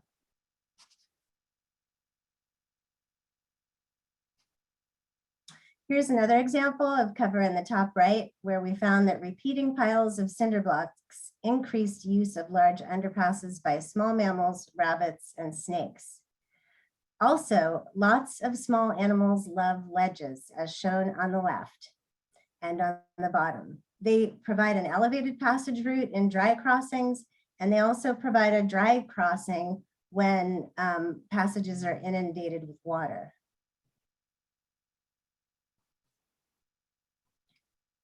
These components can also be included into overpass design.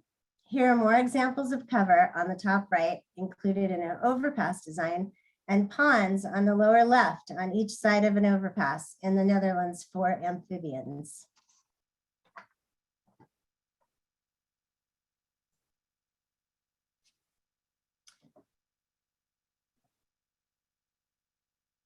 That one's supposed to be first, sorry.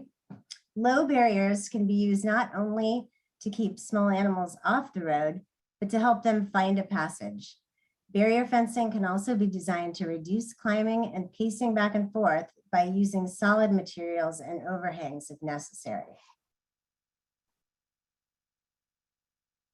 Finally, for our boreal species, aerial crossings across roads can be effective. Here's a photo from Scott Tremore of Nettie Narrows Squirrel Bridge in Washington. Similar bridges have been used to create safe crossings for flying squirrels, possums, koalas, and monkeys in other areas.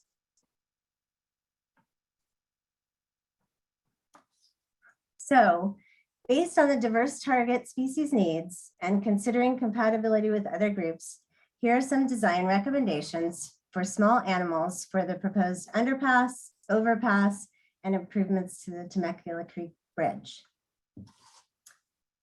Okay, forgive my meager artistic skills here. For the underpass,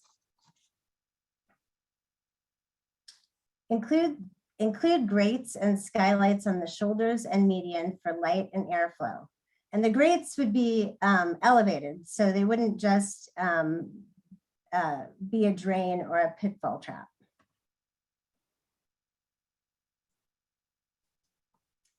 Plant natural vegetation from dense to sparse to accommodate both closed and open habitat specialists and generalists, of course. Provide cover throughout the passage, less than 2 feet in height, using things such as rocks and logs. Include ledges about 3 to 4 feet in height to allow for an elevated movement passage.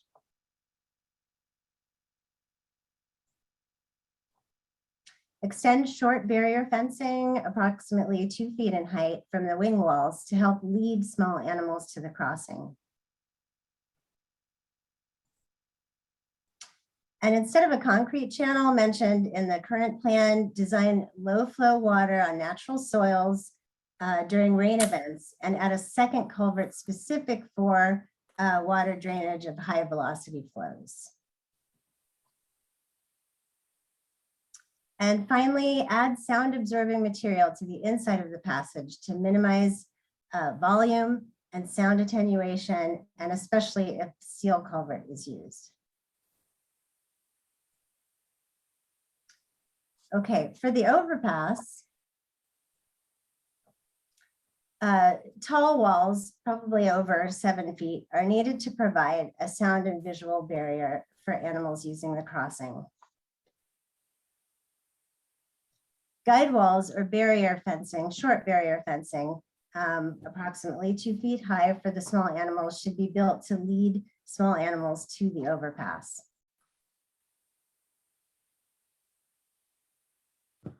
As with the underpass, provide ledges along the barrier walls inside for elevated passage. And those could be about 8 to 12 inches wide and 3 to 4 feet high. And same with the underpass, dense to sparse vegetation to accommodate both open and closed habitat specialists. Rock piles and logs to provide cover. And artificial ponds for the spadefoot toad on each side of the underpass. Adam discussed successful examples of constructing these ponds to hold water for a specified amount of time per year. And the group thought that this would benefit many other species groups as well.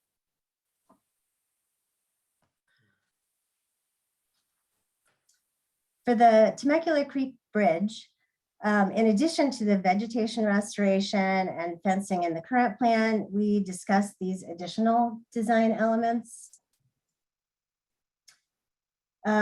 One is basically the length of the fencing needs to be really vast to keep people out of the passage, because for all of these species, poaching, fishing, dogs, harmful chemicals are a huge concern, especially if we're trying to attract the species to this crossing. Besides keeping people out, we would like to keep the small animal species from going out into the housing developments using low barrier fencing. It could be a solid or a fine mesh, and it can be attached to the bottom of the chain link fencing. And there's also an option to put just low barrier fencing between the creek and the golf course if we want to try to keep turtles and toads from going out onto the golf course as well, and it would not impede movement of the larger animals.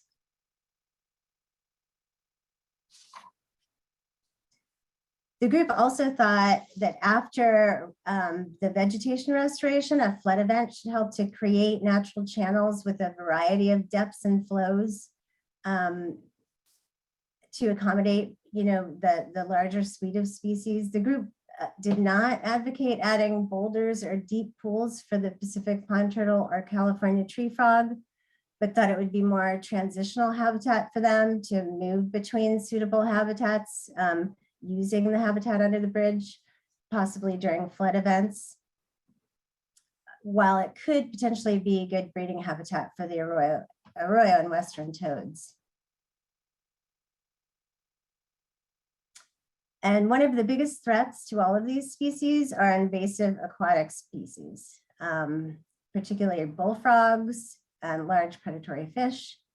And collaborating with other groups on invasive species removal, such as cow trout, will be important for connectivity and persistence of native aquatic species within the entire larger scale planning area.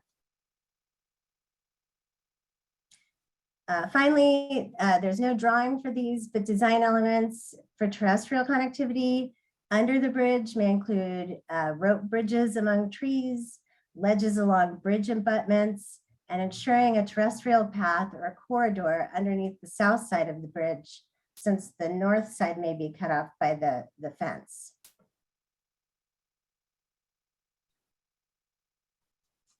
So some final thoughts from the group that weren't discussed yet were that we really think that we need to do surveys to identify what small animal species are present at or nearby the crossing sites to validate or modify our target species. There was some discussion about whether some diurnal species may actually be attracted to the underpass for cover from heat.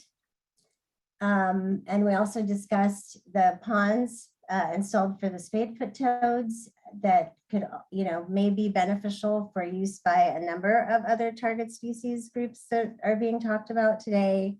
And I know Barb mentioned guzzlers as well for the birds, something that would benefit all species.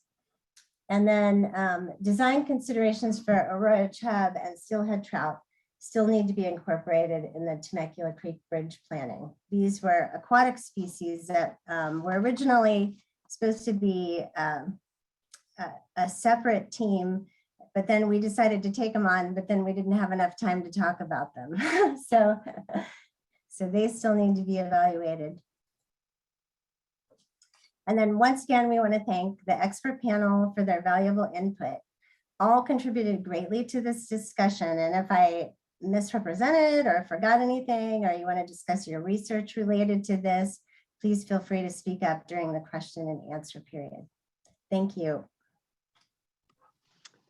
Thank you, Cheryl. You had those drawings actually were really great in kind of depicting your team's thoughts and concepts for the different crossings. So that was a great idea of yours. Next and finally, we have Spring Strom, ecologist with Wild Spring Ecology with expertise in plants, butterflies, and data, who will present expert wildlife crossing recommendations for plants and inverts. So take it away, Spring. Thank you, Trish.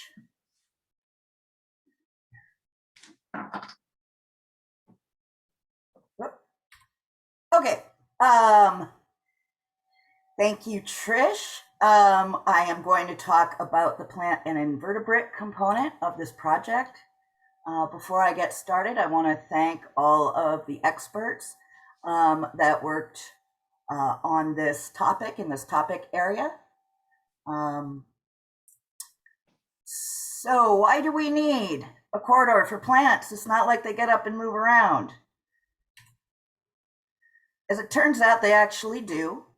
But we need plants and invertebrates because they are foundational. They're the bottom of the food web. They have links to all the other taxa that have been discussed here, not just as providing things for those taxa, but also getting benefits from those taxa. Plants and invertebrates have run the full spectrum of spatial and temporal scales. You have annual life forms all the way to oak trees, which can last hundreds of years.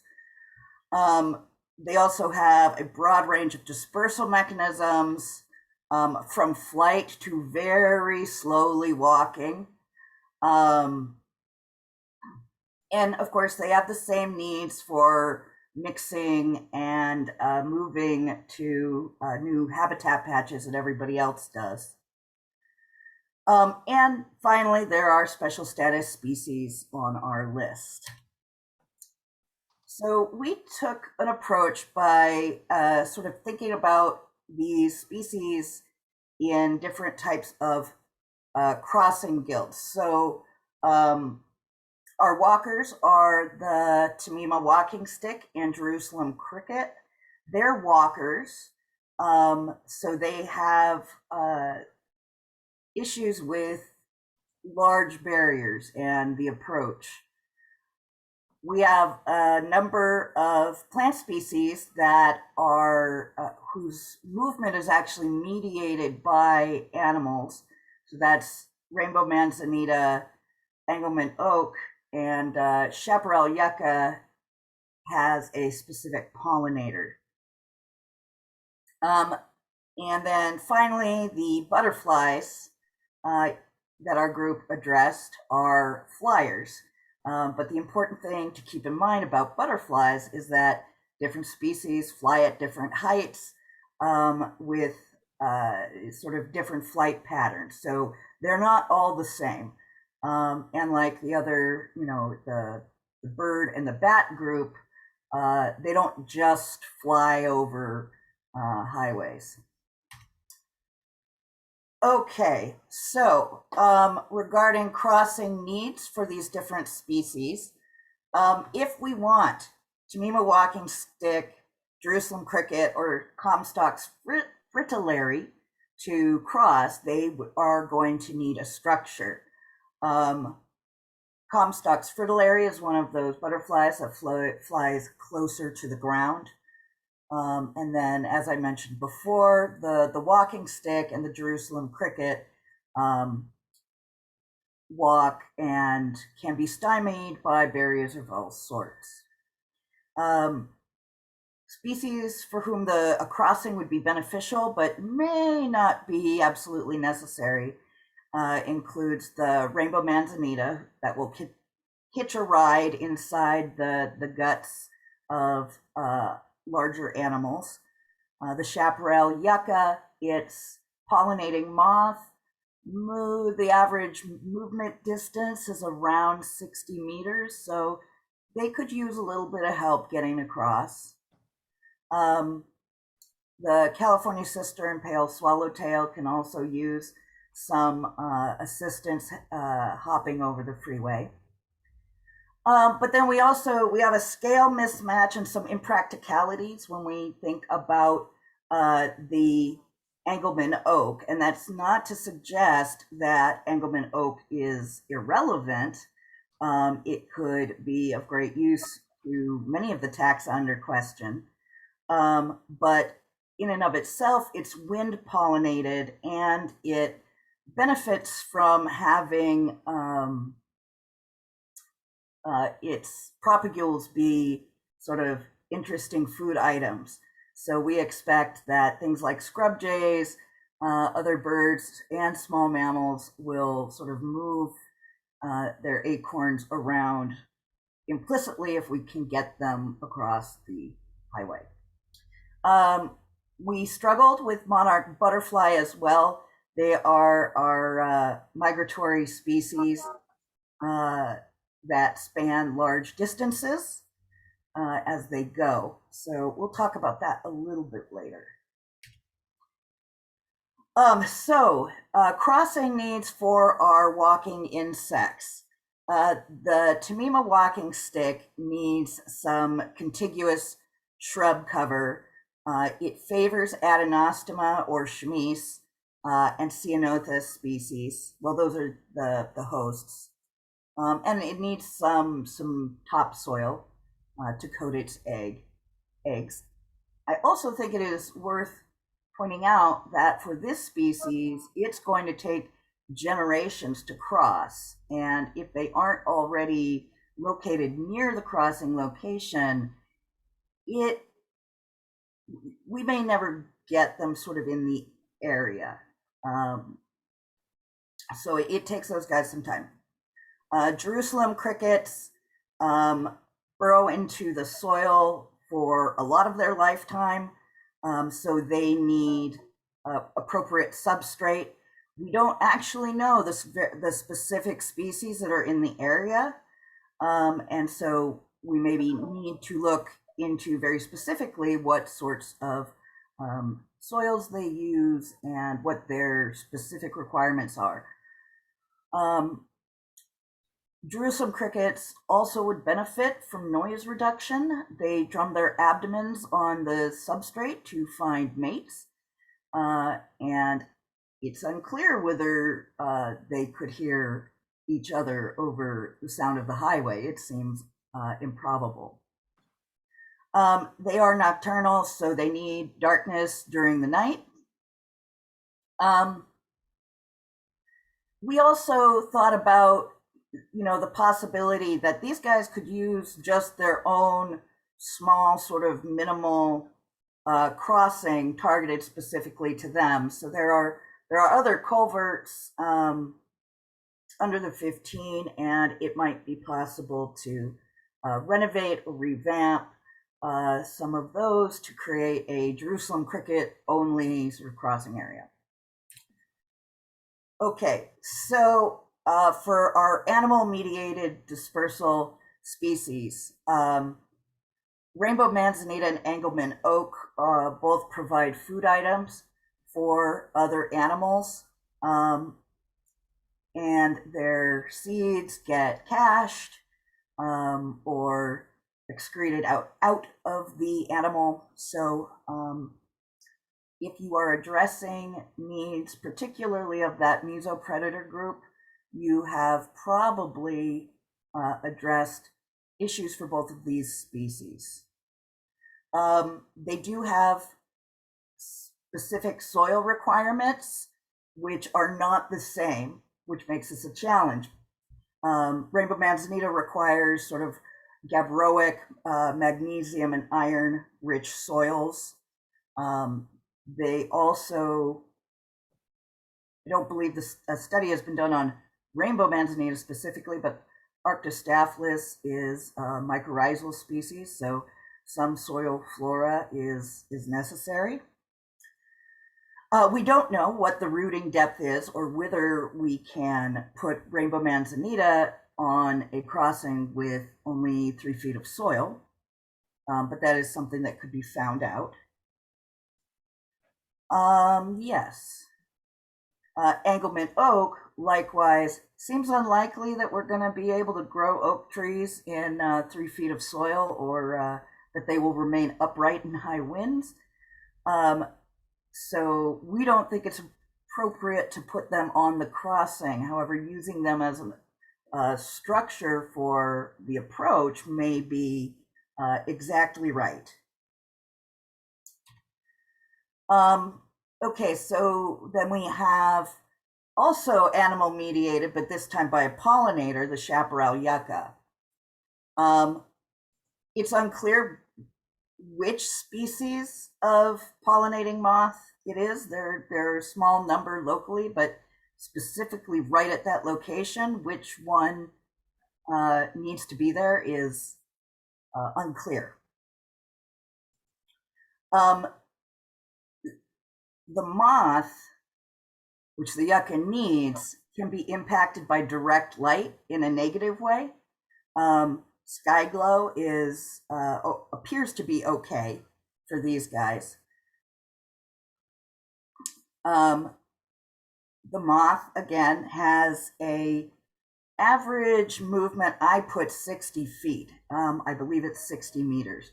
Anyway, the plantings need to be spaced somewhat regularly in order to encourage movement of the moth and the pollinator across the crossing. All of our flying species would benefit from a wind barrier in order to not get brushed off an overcrossing.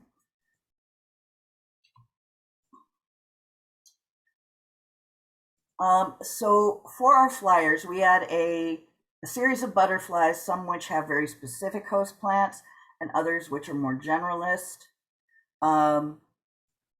One of the major decisions that the group made was that we would prefer that our flying insects move across the crossing, move through the crossing sort of as quickly as possible. So while ideal habitat would include their host plants, we are recommending to not place those host plants on or in the crossing because we don't want them to stop and hang out and to create a barrier where we meant to create a passage through habitat. In order to get them to move across, though, we think nectar flowers should be provisioned. It would be ideal if we can select species that flower year-round or as close to year-round as possible, and to look at preferred nectar sources for our species of interest. Some of our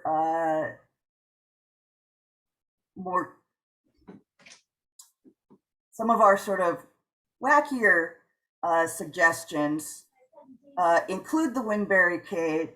There is a plan for a butterfly crossing using netting. I suspect that wouldn't work for the birds and the bats guilds, but this is a thing that is being considered elsewhere. And like the birds, elevating ramps. It seems unlikely that we can launch a butterfly way high over the freeway, but it might be worth investigating. Okay, so I said oaks maybe aren't a great thing to include over the crossing, and rainbow manzanita may not even have enough soil to do its thing. We think that these species should be installed adjacent to the crossing if the soils are appropriate. Now, regarding preferred crossings for our species, this is really pretty straightforward for our groups. You need light if you are a plant, and so a box culvert isn't going to work for that group. The Temecula Creek Bridge is over a riparian corridor, so our plant species are all upland. And butterflies don't use sort of darkened, they will go into the shade, but they're not going to stay there, and it's not going to be super attractive. So most of our species would benefit the most from a vegetative overcrossing. I am making some generalizations here, but that's sort of what we figured. With the exception of the Jerusalem cricket, which does a lot of its life either underground or in the dark, a box culvert would be ideal for them. The riparian area under Temecula Creek Bridge may pose a problem simply because it has so much water for such a long period of the year. Okay, thinking about potential crossings, as I sort of indicated just now, Jerusalem crickets like it dry, but some of our other species like mud puddles or moist surfaces, and certainly there are other taxa under consideration that have the same sort of requirement. The Engelmann oak and rainbow manzanita don't share the same soil type. Both are in the area though, so it's unclear whether or not we can get them to sort of coexist at the entrance, at the approach to an overpass. Bats do in fact eat Jerusalem crickets, and our job is to get them across. So a Jerusalem cricket buffet is an interesting idea. Can the bats clear them all out? I don't know. And I don't know how to attract a large number of Jerusalem crickets, so some of them are left over after the bats come through. So this is something to think about. But I think it's a very tractable problem. Then Tamima walking sticks require this continuous shrub cover. Other taxa that we've talked about may require more open cover. And finally, ceanothus, the walking sticks use chamise and ceanothus. We're pretty sure that chamise can grow just about anywhere and that we won't have a problem with rooting depth. It's unclear for ceanothus if that remains the case. We also wound up having a lot of questions. So as I just mentioned, rooting depths for the target species and support species is going to come into play. So are the soils sort of at the construction locations, because I don't think we are proposing moving large quantities of soil to support either Engelmann oak or rainbow manzanita. But it would be good to know and to then also consider whether we want to recover topsoil or inoculate the soil that is disturbed for the plants. It's fairly important to have a baseline plant and invertebrate survey. We don't know if Tamima walking sticks are in the location, and it could take decades, generation after generation, to actually reach the crossing in the first place. We don't know about the specific Jerusalem crickets in the area, so it would be good to learn something about them and what they require right there. They can use anything from very hard soils to loose sand, so getting some clarity on that would be helpful. We also talked a lot about wind vortices at the crossing location at a couple of different scales, because wind does play a factor in the way butterflies move. And can we create some sort of screen so they don't get blown off the highway? How far up do those vortices go? Do they tend to pull things down or shoot them back up, or both? So this is something that could be could really influence the design if butterflies are a key target. We had a wacky idea about artificial nectar guides, which would require a whole series of experiments, but might be pretty fun. And talking about material for a windbreak, we wouldn't want it to shade everything, but a consistently durable, transparent barrier. It's unclear to me, at least, what that would be.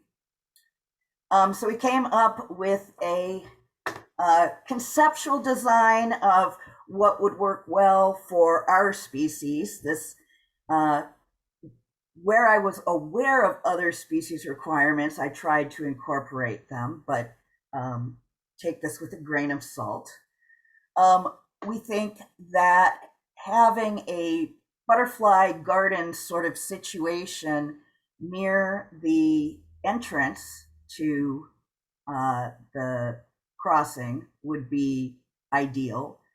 We want to attract butterflies from a distance, so having a lot of flashy nectar plants and some of their host plants may be very appropriate. We also sort of placed Engelmann oak in the center here if the soils will support it. These guys would help create sort of a some shade, maybe a little bit of extra moisture in the soils, so you always get some flowers coming up regardless of the year. We also considered the idea of putting a pond or a guzzler, some other water source. Our species don't necessarily need it, but they do benefit, some benefit from sort of moist soils. And a pond-like structure sort of will put water into the soil and potentially help sustain some of these plants longer into the year, and perhaps make watering unnecessary while the perennial species are getting established. Our species also benefit from wood piles or rock piles as little escapes for them. And then we have these sort of contiguous trails of Temima host plants sort of going across the span. Let's see, what else? Because we don't want to stop butterflies on the spanning structure, the direct approach would be a sort of a meadow, if that works for other species, that contains nectar plants and possibly some milkweed further back. But this also leaves the approach open for animals that need to see where they're going.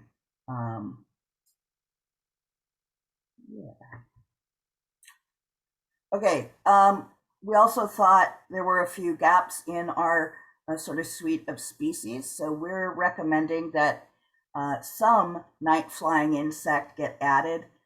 The moths that pollinate the yucca are actually daytime flyers. Bumble or carpenter bees would be a good addition, as well as potentially some beetles, although Jerusalem cricket may be a suitable sort of model for those guys. I said we had an area of controversy regarding monarchs. We need to sort of look up before we determine whether or not they absolutely need the crossing, we need to look at where they're flying during what parts of the year, how they're using the corridor. Are they high up? Are they flying high because they're migrating, or are they down low?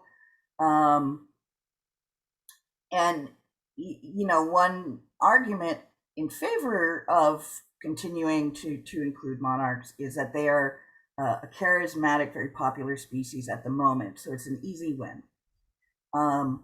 Also, we've all seen monarchs, all sorts of butterflies experience roadkill, so it seems likely that monarchs would benefit from a crossing, but whether they strictly need it, we don't know.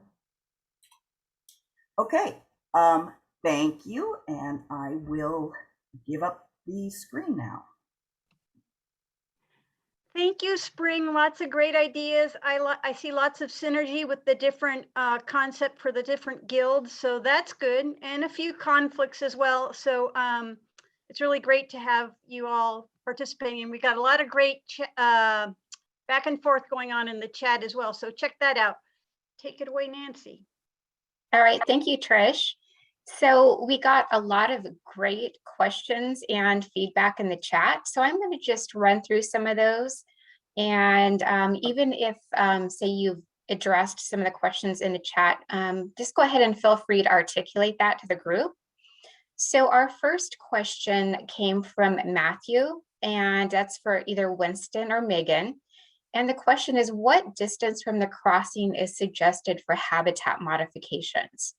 And is this likely to extend outside the state highway right of way? I went ahead and answered that one in the chat. I think ideally, yes, we would go beyond the right of way because there are issues beyond that right of way area. And I think we want to create if we want species to be using this, we need to be thinking about that pathway from, where those deer are further out, where the mountain lions may be coming from, and give them a nice attractive pathway to get all the way through that bridge. I realize that's more complicated, working with different landowners and such, but I think it would be worth the effort. Yeah. All right. Thank you, Megan. And along the same line of thinking, Spring did make a note that she found a probable badger den on Santa Margarita Ecological Reserve. So Spring, do you want to chat a little bit about that? Is no an answer I can give? I am not a mammal expert. And I don't know that the terrain is actually suitable for badger, but I did find a den burrowed through a defunct swimming pool on that property on the Temecula side, under the cell tower, if anybody's familiar. Okay. And I looked for claw marks, and they were there, and they were big, so. Okay, nice. All right. Thank you, Spring. Yeah, so it sounds like at least historically, we have evidence of badger in the area. So that's good to know. Nancy, if I could just add quickly. So thank you for sharing that, Spring. Fraser also sent a location near the golf course. And I think to me, that just indicates that our suggestion that the bridge might be the best location or the most likely location is probably accurate, because those locations, the one that Fraser identified and the one that Spring identified are closer to the bridge. And we sent those along to the USGS team doing badger work. So great. Thanks, Megan.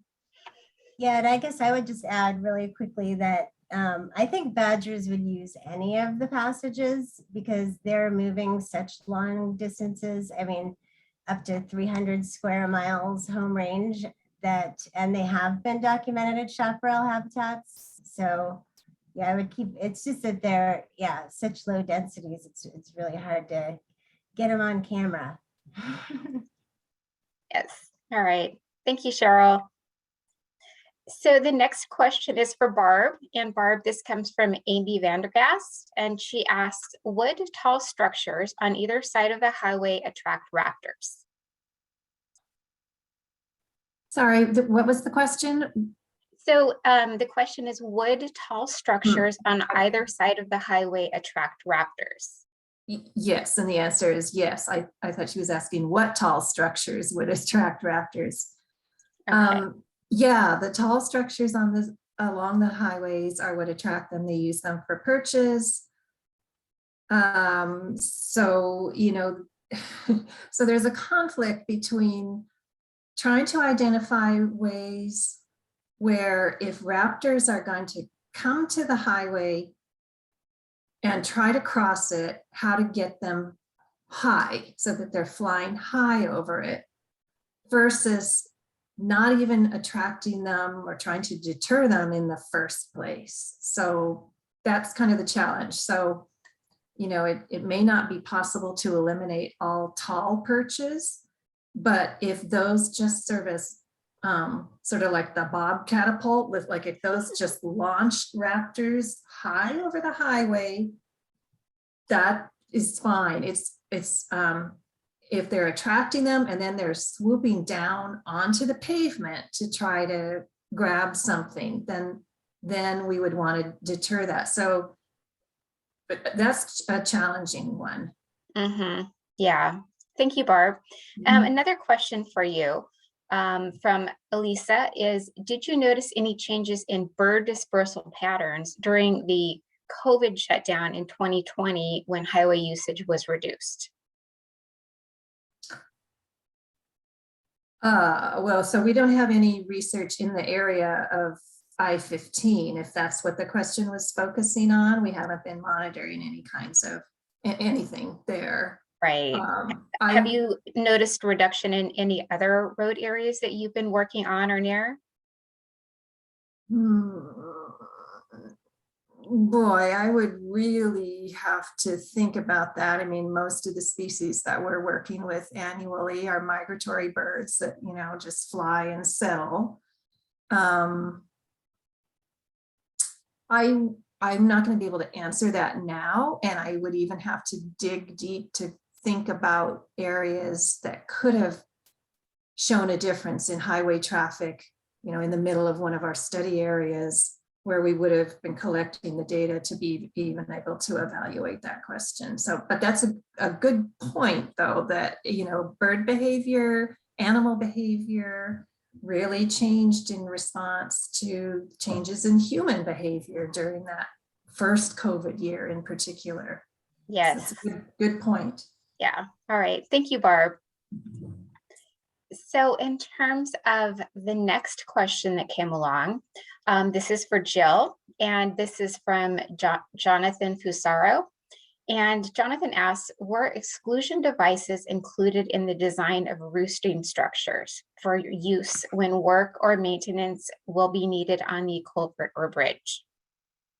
Yeah, so exclusion devices aren't typically included in designs for habitat creation or mitigation. And as a group last week, we did discuss trying to avoid areas where maintenance, like parts of the bridge or culvert where maintenance might need to be conducted. And this, of course, would be determined in coordination with the engineers during the design phase. And so we did not look into exclusion devices, but I mean, it's something we can consider in design. I suppose a standard, there is no such thing really as a standard exclusion device, but ones that are commonly used would be suitable for all of these types of habitat. But you know, we could also try to consider some, you know, site specific devices that could be pulled out and used, but you could also do sort of a seasonal or temporal avoidance of certain times when the bats are there, and you wouldn't have to even worry about an exclusion for maintenance. Right. Yeah. Good points. Thank you, Jill. And a couple more questions from you from Matthew Maestas. So his first question is there a concern for vehicle bat exclusions if they roost underneath an overpass? And then he goes on to ask, well, bats roost beneath a bridge where they are above vehicle traffic. Okay, I'll answer the second part first. So yes, bats do roost over roadways. There's a famous, I put the link in the chat, there's a famous bridge in Texas over a roadway where I don't even remember how many bats there are, but you can see from the photos, there are a lot of bats. So they do roost over roadways. And regarding collision, it is an issue. We don't have good data, as I mentioned in my presentation, on collision mortality for bats. We know that it happens to the extent that it does, and you know, if it's having a population level effect, you know, we just don't have those data.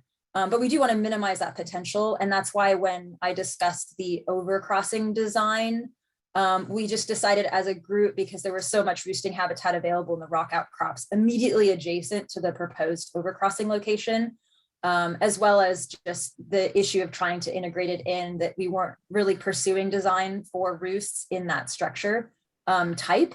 But we think that it is possible for overcrossings in other locations, other areas, you could design habitat for the overcrossing structures for bats to use while considering that collision mortality. I think that you could make it so that that possibility would be reduced. But yeah, we should consider it. Okay, great. Thank you, Jill. And Matthew was also curious, do bats become acclimated to vehicle noise? Yes, yeah, they commonly roost in bridges that have a lot of vehicle traffic. That said, they're more acclimated, it seems, to traffic noise being above the roost rather than below the roost. But as we just discussed, they also do roost over roads and even railroads, which are very, very loud. Yes, right. All right. And another question for you, Jill. This one's, oh no, this is from you to Amy. Because Amy was talking about regarding Jerusalem crickets. She said her initial thought is that the creek might have the most potential as appropriate habitat for Jerusalem crickets. And then Jill, you had noted and asked Amy, would modifications or improvements be required to the creek area, or is it suitable as is? So this would be for Amy, if you want to unmute yourself and address that question. Hi, so I have not actually seen this creek, so I don't know how, boxed in it is, how wet it gets under, obviously they need some dry land, but they do require some soil moisture, and they are more likely to be up above the ground when it's wet. So if it's moist there, they may already be in that area. I'm not sure about these other crossings, if they could be made suitable, but I think some of Cheryl's ideas that she put forth for small mammals and herpetofauna would also work for invertebrates. Yeah, all right. Thank you, Amy. So I see in the chat that Robert has some questions. So Robert, do you want to go ahead and put your questions out to the group? Yeah, great. Thanks. Yeah, no, I thought these were great presentations and good summaries of kind of what we covered last week. And like we've been thinking about this site for 20 some years, working with TNC and SMR and other partners. And one of the things when we were studying this area with TNC was we had deer absence on the west side at Santa Margarita of the freeway in the late 90s. And they were there when Paul was doing his work. And then when we studied that area with cameras and along the freeway, we didn't have deer. And I know that they've moved back in now, but I heard somebody say that they're missing from the east side of the corridor. And so I'm just curious about what might have brought the deer back, and how do we mitigate what might make them disappear from either the west side or the east side again and into the future. And so that's my first question. My second question is about badgers. That the habitat on both sides is similar to Crest Ridge, where we do have badgers in San Diego. We didn't think they'd be in some of these habitats, but our team confirmed records from Michael Beck and others. So I think that the habitat is pretty suitable, but I'd say also that north of Temecula Creek, there's some other areas like Steel Peak and such that might have better connectivity between Western Riverside and the Santa Ana Mountains for badgers. And so I would say I'd consider some additional sites maybe further north in the badger, to connect badgers on both sides of the 115. And the last thing I wanted to comment on was eagles, and that I think eagles would definitely benefit greatly from an overpass. We've published on flight height on eagles, and when they go over flat areas, they fly higher than when they're on slopes. And having an overpass there, that's exactly where we've seen a few eagle movements, that landscape, but very few. And I think it would really increase their passage rate if we had this elevated overpass, because it would change the gradient going down into a canyon, like the way it's set up, and it would change their flight pattern, I think, over that area.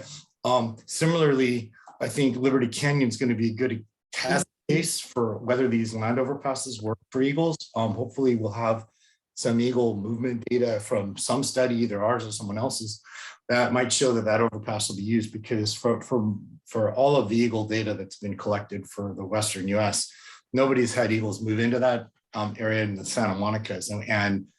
And so it'll be interesting to see if these overpasses seem to work. I definitely think having some open habitat in that overpass would be important.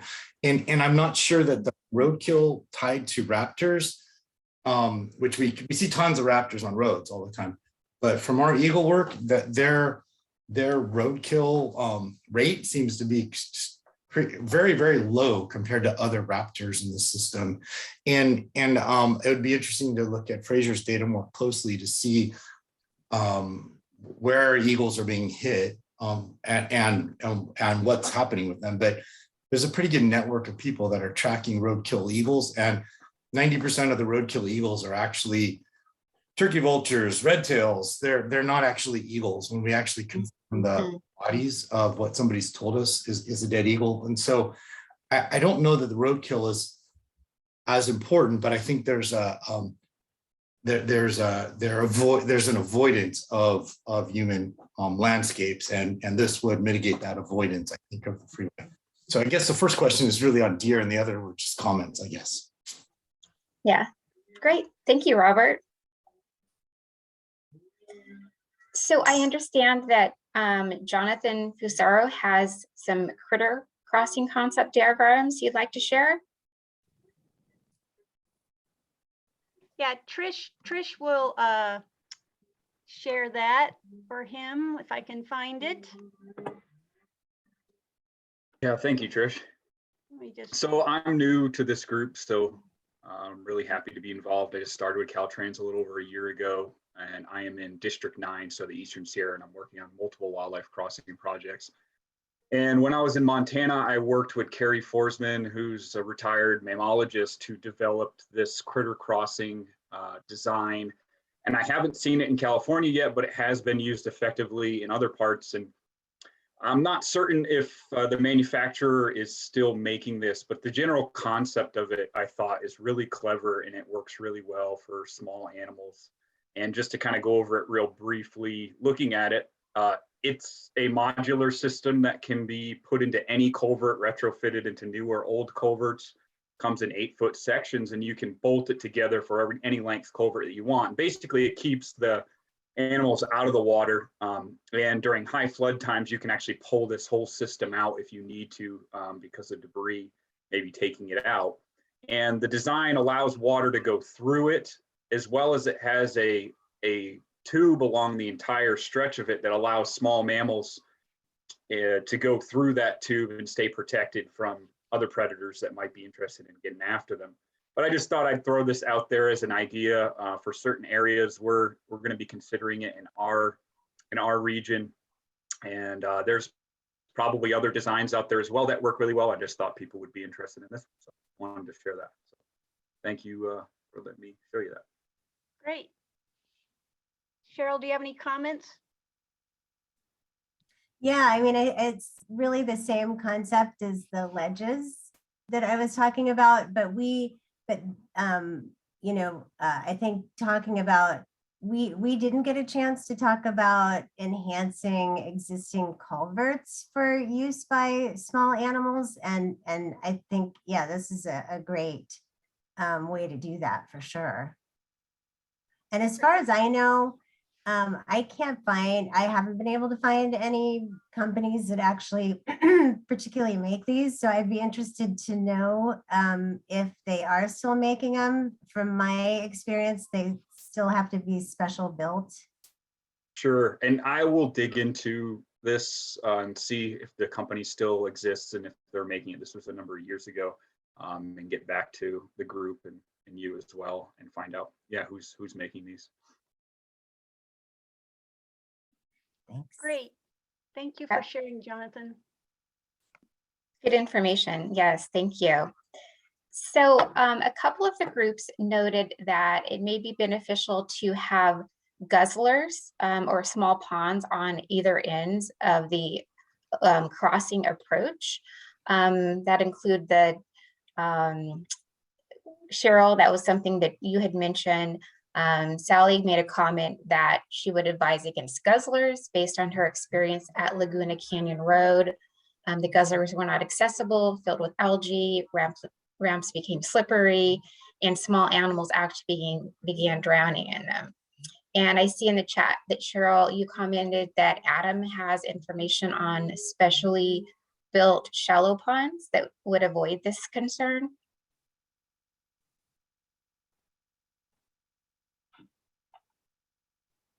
Yeah, so we're involved with a project in the Laguna Coast Wilderness and Crystal Cove State Park focused on creating spadefoot breeding pools.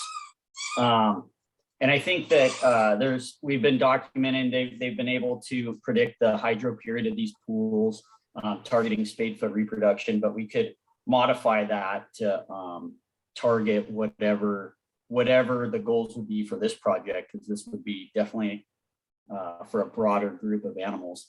But I think it's something that's is doable, and it would just be a matter if the group decides that this is the right way to go with attracting wildlife to the crossing.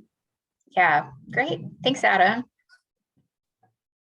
So Paul Beyer made some really good comments in the chat.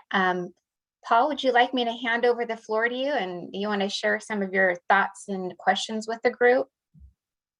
Oh, sure. I guess it's mostly just thinking about human use. And there were some good responses to that, which, well, the idea is these modifications we're thinking of making to make these approaches to the structures more attractive to animals will also make it more attractive to people, or more noticeable. And even without them, people are going to look for them. And I'm an avid trail runner. If you put a fence between me and a trail that I run on, I'm going to find a way around it. So I live on a 50-foot edge of a 50-foot canyon. I built stairs down my 50-foot cliff so I can access it. So people are, I think we need to figure out how we're going to accommodate some human use, because I don't think we're going to eliminate it, and maybe use it as an educational opportunity so that people think these are great things, and build political goodwill towards crossing structures in the future. And a crucial point is that we don't decrease the utility to wildlife, but I don't think we have to assume that every human is going to shut down wildlife use. So mostly this is our time to think big. I don't really have an answer, but I especially along Temecula Creek. People love creeks, I think we have to figure out a good way to engage humans, especially human neighbors, in a supportive way. So some thoughts. Okay, wonderful. Thank you, Paul. Does anybody have anything they'd like to add to that? I do. I think those are really great comments, and you're absolutely right, Paul. We out in the field, when we did the field trip, and in our group, we were talking about that. I think there are some specific issues specific to this site in terms of access on different lands, what is open to the public and what is not. And then also, for those who don't know, I wanted to point out that there are sacred sites. The entire west side of the freeway, there's a whole area that's very important to the indigenous people. So, there are concerns about where we are directing people and what is appropriate. So I think that would be the first question is, are there appropriate places to allow human activity? Because absolutely buy-in and support from the public is critical. One thing, you talking about that perhaps Temecula Creek is the best and most attractive, that's certainly closest to where people are, would probably require the least amount of trampling to get there. It also makes me think if there's human recreation, sort of positive activity, that might keep down the negative activity there's been a lot of work to push out of that region that I think is probably more harmful to wildlife use than recreators that are, running or walking or biking during the day. So just some food for thought. Great. Yeah, Thank you, Megan. I want to add to it. I think that if we were talking about a crossing structure or crossing situation in another part of the state where there were some other alternatives, or there was a lot of trail pressure because of proximity to recreation, then maybe there'd be some openness there. But I think given that SMER is closed to the public, the tribe definitely considers their lands to be closed to the public, even though there's trespassing. So there's a lot of neighbors that don't want people there. We should do whatever it takes to not facilitate people to be there. That's not the same as educational signs on the bridges and art and so forth, but it's definitely all about keeping the people off, because this is going to be a large financial investment, and it is a huge ecological pinch point. So it just doesn't make sense to me at all. I mean, once people were removed and forced out of the Temecula Creek Bridge area, it totally changes the feel of the place. I mean, there's still trash and probably still waste, and there's still some human trespassing. There's certainly a lot of us down there. Probably we're the biggest population, but I suspect that Winston will find on his camera traps just what we've found in about 50 places around the state, that where you have a person a day or a person with a dog a week, you start to get less wildlife use. I mean, that's a pretty easy thing to measure, and I think it's a very predictable outcome of having people there. Great, thank you, Fraser. Anybody else? This is Trish. I was, I think the Liberty Canyon Wallace-Annenberg crossing structure, I think they went back and forth and decided ultimately that humans will not, recreational trails won't be a part of that. But if Seth is on, I'd like him to talk about that if he could. Yeah, no, that's true that we certainly have had those discussions, and early on there was specifically a plan to include a trail. I mean, I would say that there's no way to, I mean, as people have been saying, there's no way to exclude, certainly in our case, and maybe it's a little bit different down here, and I don't know this area nearly as well as you all do, obviously, right? So certainly in our case, there are going to be people that are going to end up using them. This is not an option for that not to be the case. And I'm not concerned about that being an issue with the wildlife that we want to use it, also using it. But it's certainly something that we plan to monitor for sure, both the human, obviously both the human use and the wildlife use. But yeah, and I mean, the truth is there was a fair amount of concern among folks nearby and the local communities about, okay, what does that mean if you actually put a trail across there? I mean, early on, as Paul is saying, I mean, there aren't good ways to get across that freeway for people currently either, so in our case, and I don't know, presumably in the case of 15 too, but in the end, we are not putting a trail specifically on there. We are certainly planning to do various, and I think Robert's on here too, so he could talk about some of this stuff potentially too, Robert Rock. But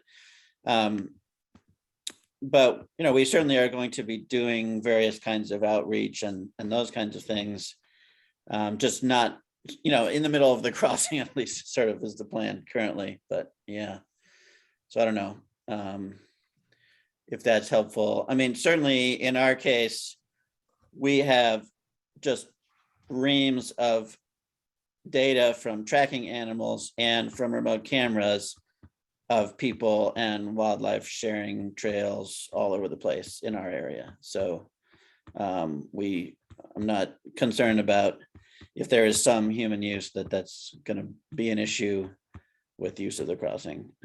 But like I said, it's definitely something we feel like we need to and plan to monitor. Yeah. Thanks. We'll have a lot to learn from your efforts, Meg, since you're literally paving the way for us. So I want to acknowledge that you're addressing all the questions we're raising today. And so we'll be able to learn from all of you because you're going to be implementing very soon.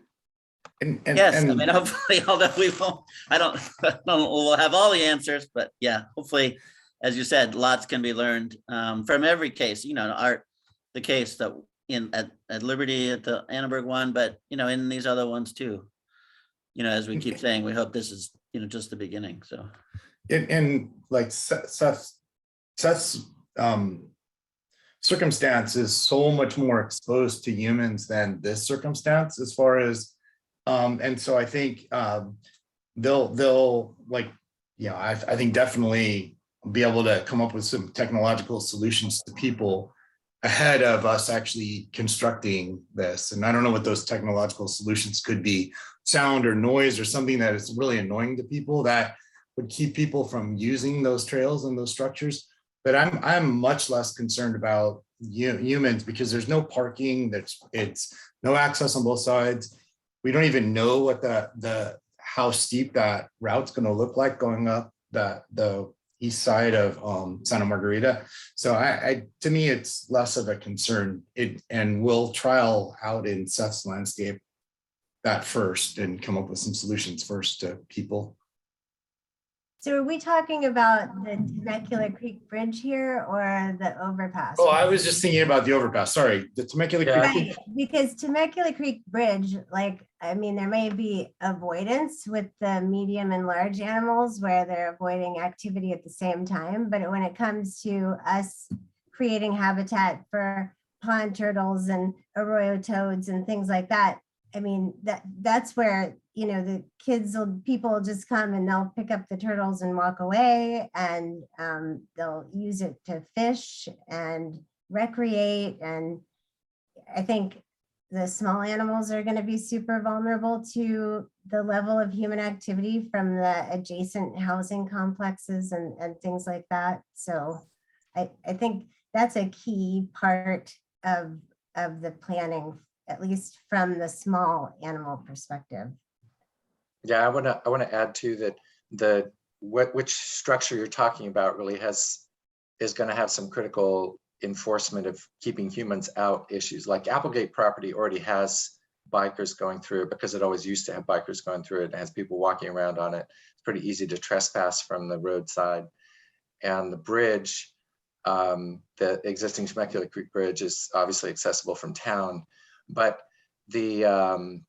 I do think the enforcement actions have definitely suppressed the sort of habitation use and maybe has suppressed the visitation use, like people fishing or hanging out next to the creek.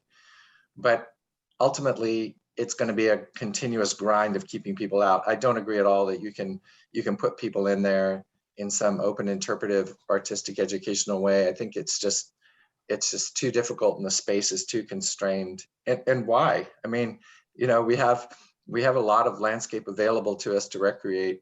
Why would we put people yet another place for people to recreate when it's such a critical crossing in the Santa Anas? I mean, most of this discussion is about how critical it is.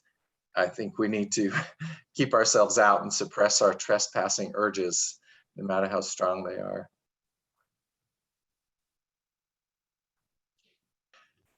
I see lots of hands. I just want to add, this is based on our research into how humans influence wildlife crossing structure use. So specific to this exact case, we do find a pretty strong relationship. It's one of the stronger relationships between diverse species presence, especially sensitive species, and wildlife use. So wildlife use and then humans being present.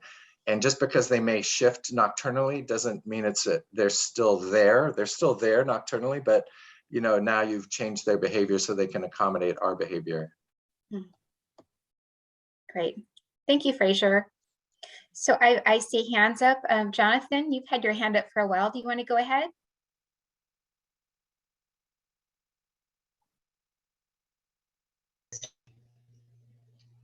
I know there's a couple of Jonathans on here, so I don't know if this is me, but You're I'm the one unmuted. that yes, you're the right one. Okay. Thank you. So I've been kind of intermittently listening this morning, so I apologize if I repeat anything. But we manage the wildlife overcrossing that crosses Clinton Keith Road and kind of the Temecula Marietta area and Riverside. So I just wanted to share a couple things that we've learned from that.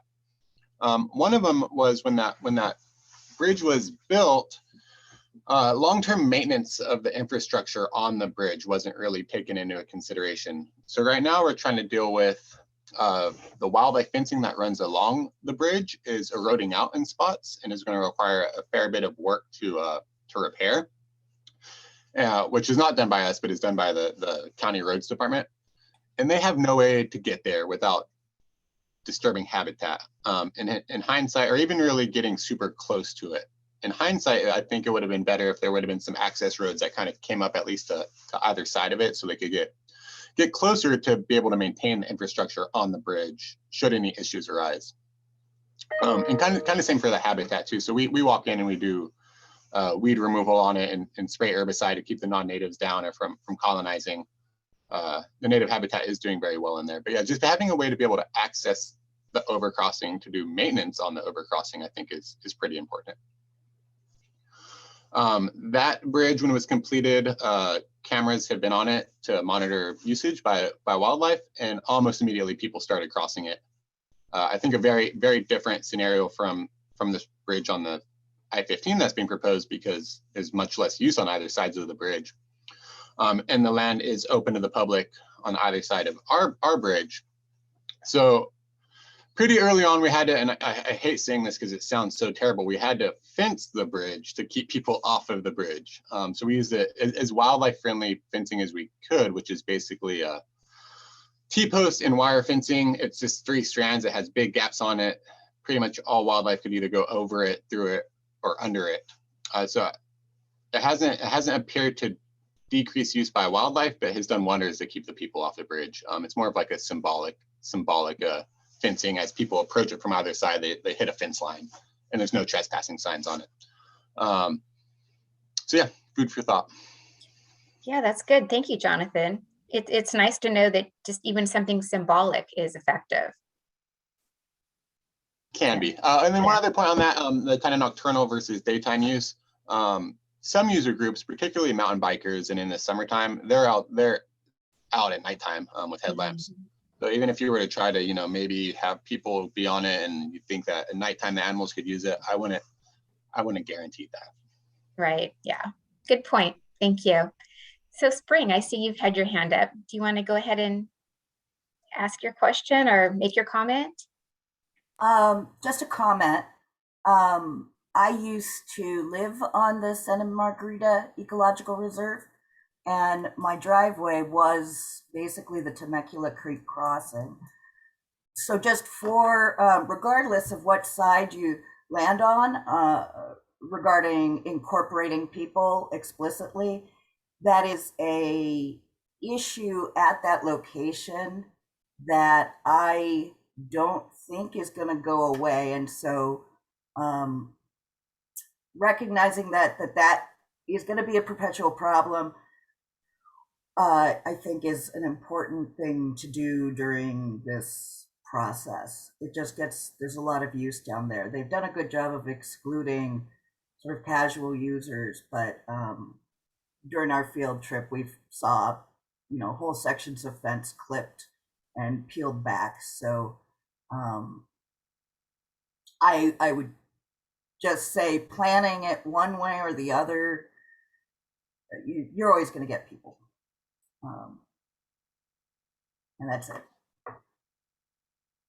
Thank you, Spring. One idea I had is maybe we could do a hybrid where you have scheduled guided tours down into the creek area. So it's not necessarily open 24/7 to the public, but there would be opportunities for providing education.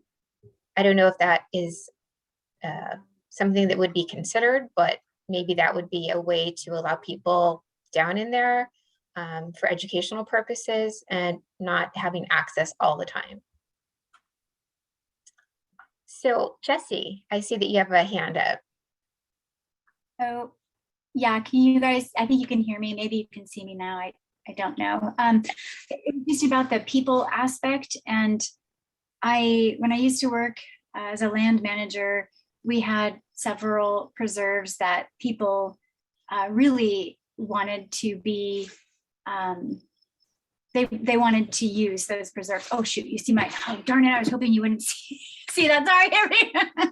Dang it, that's why I didn't do it. Okay, anyway. But I don't know if people want to go this route, but we ended up having to bring in law enforcement, and we ticketed for a solid year. We were put on the Turco files. I mean, it was a really big deal down here, but people stopped. They completely stopped because they were getting tickets.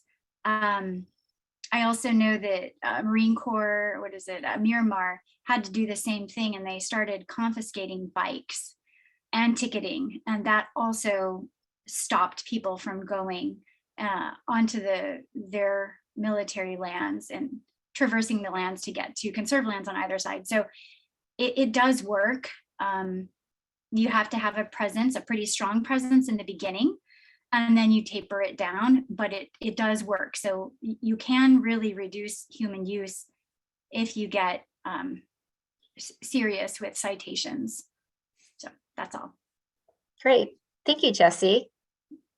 And I see Spring, you had your hand up again. Did you have another comment? I was going to say that way back in the day, I have no idea if this is still the case, and I have no idea how prevalent this really was, but my understanding was that the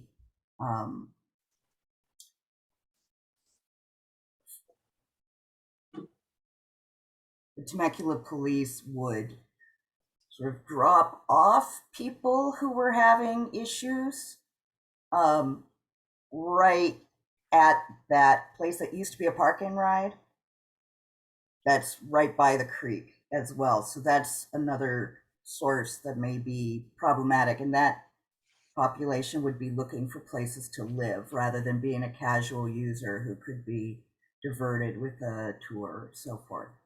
Again, I don't know that this is still the case, but So this is Trish, and yeah, that was an issue, and they've stopped doing that. They have something called an homeless outreach team in Temecula, and there were all sorts of issues, not just that situation, but other things that were drawing or attracting folks to the area. And the HOT team, homeless outreach task force, has changed that. So. But not to say it's going to be an ongoing issue that will require coordination with the homeless outreach team in that area. Great. Thank you, Trish. So I don't see any hands up. I'm going to open it up for questions, comments. Does anybody have anything they'd like to add to the discussion?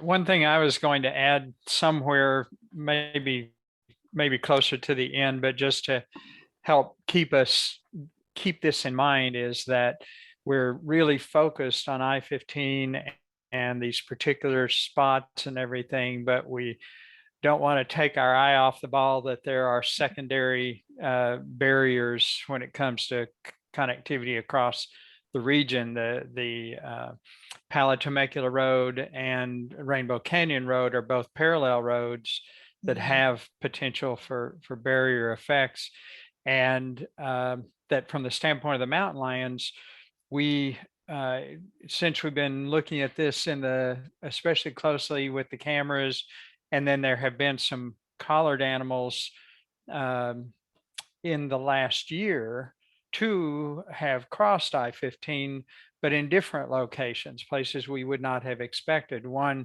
up in Murrieta at Warm Springs Road, a young female that was collared, that was an orphan in Orange County, got collared and released, and she crossed at apparently right around that I-15, 215 junction, just south of the junction, probably under Warm Springs Road or Warm Springs Creek crossing, but her data was too far apart to really tell exactly where she crossed. There are a couple of culverts there too, but interestingly, she got as far east as Murrieta Hot Springs Road and got turned around there and bounced actually back and forth between the two roadways a number of times in that creek before finally going back across I-15 in the other direction. And at Hot Springs, Murrieta Hot Springs Road, there's waist deep water under the bridge there from abutment to abutment. So she basically ran into a ponding effect. So it just emphasizes that ponding can be an issue even for something like a mountain lion. And it's a shame that she got interrupted from her eastward migration that presumably would have been successful had she not run into a surface street. And then both of the documented crossings to the south of this area have been or by collared males, young males migrating. One was at Gopher Canyon Road and went under the freeway on the roadway, apparently. And then another south of there, and I don't recall the street name, but again, a street going under I-15 was what was utilized by that animal down there near Escondido.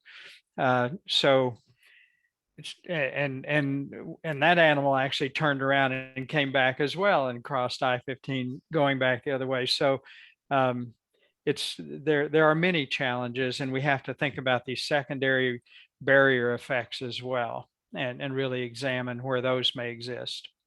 Also, to raise the issue of, we've got exclusion fencing that probably needs to be upgraded along I-15 that District 8 put in, but it stops at the county line, and we need District 11. We need to put pressure on them to continue the fencing southward. Right, Winston?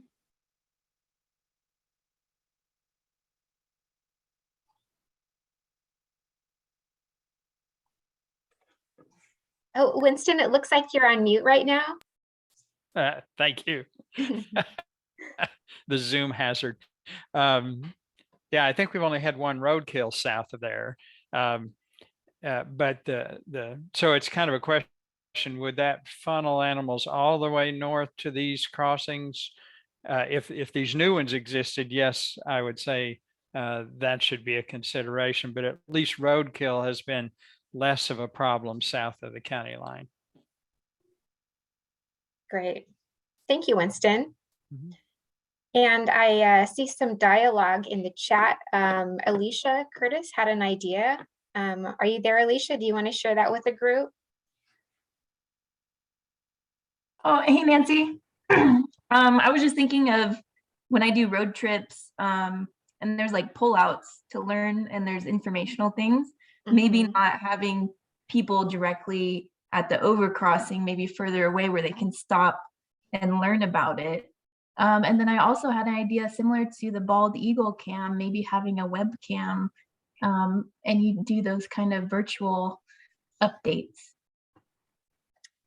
Yeah, that's an interesting idea. Thank you, Alicia. Good ideas. And I see that Renee had some feedback as well. Renee, do you want to jump in?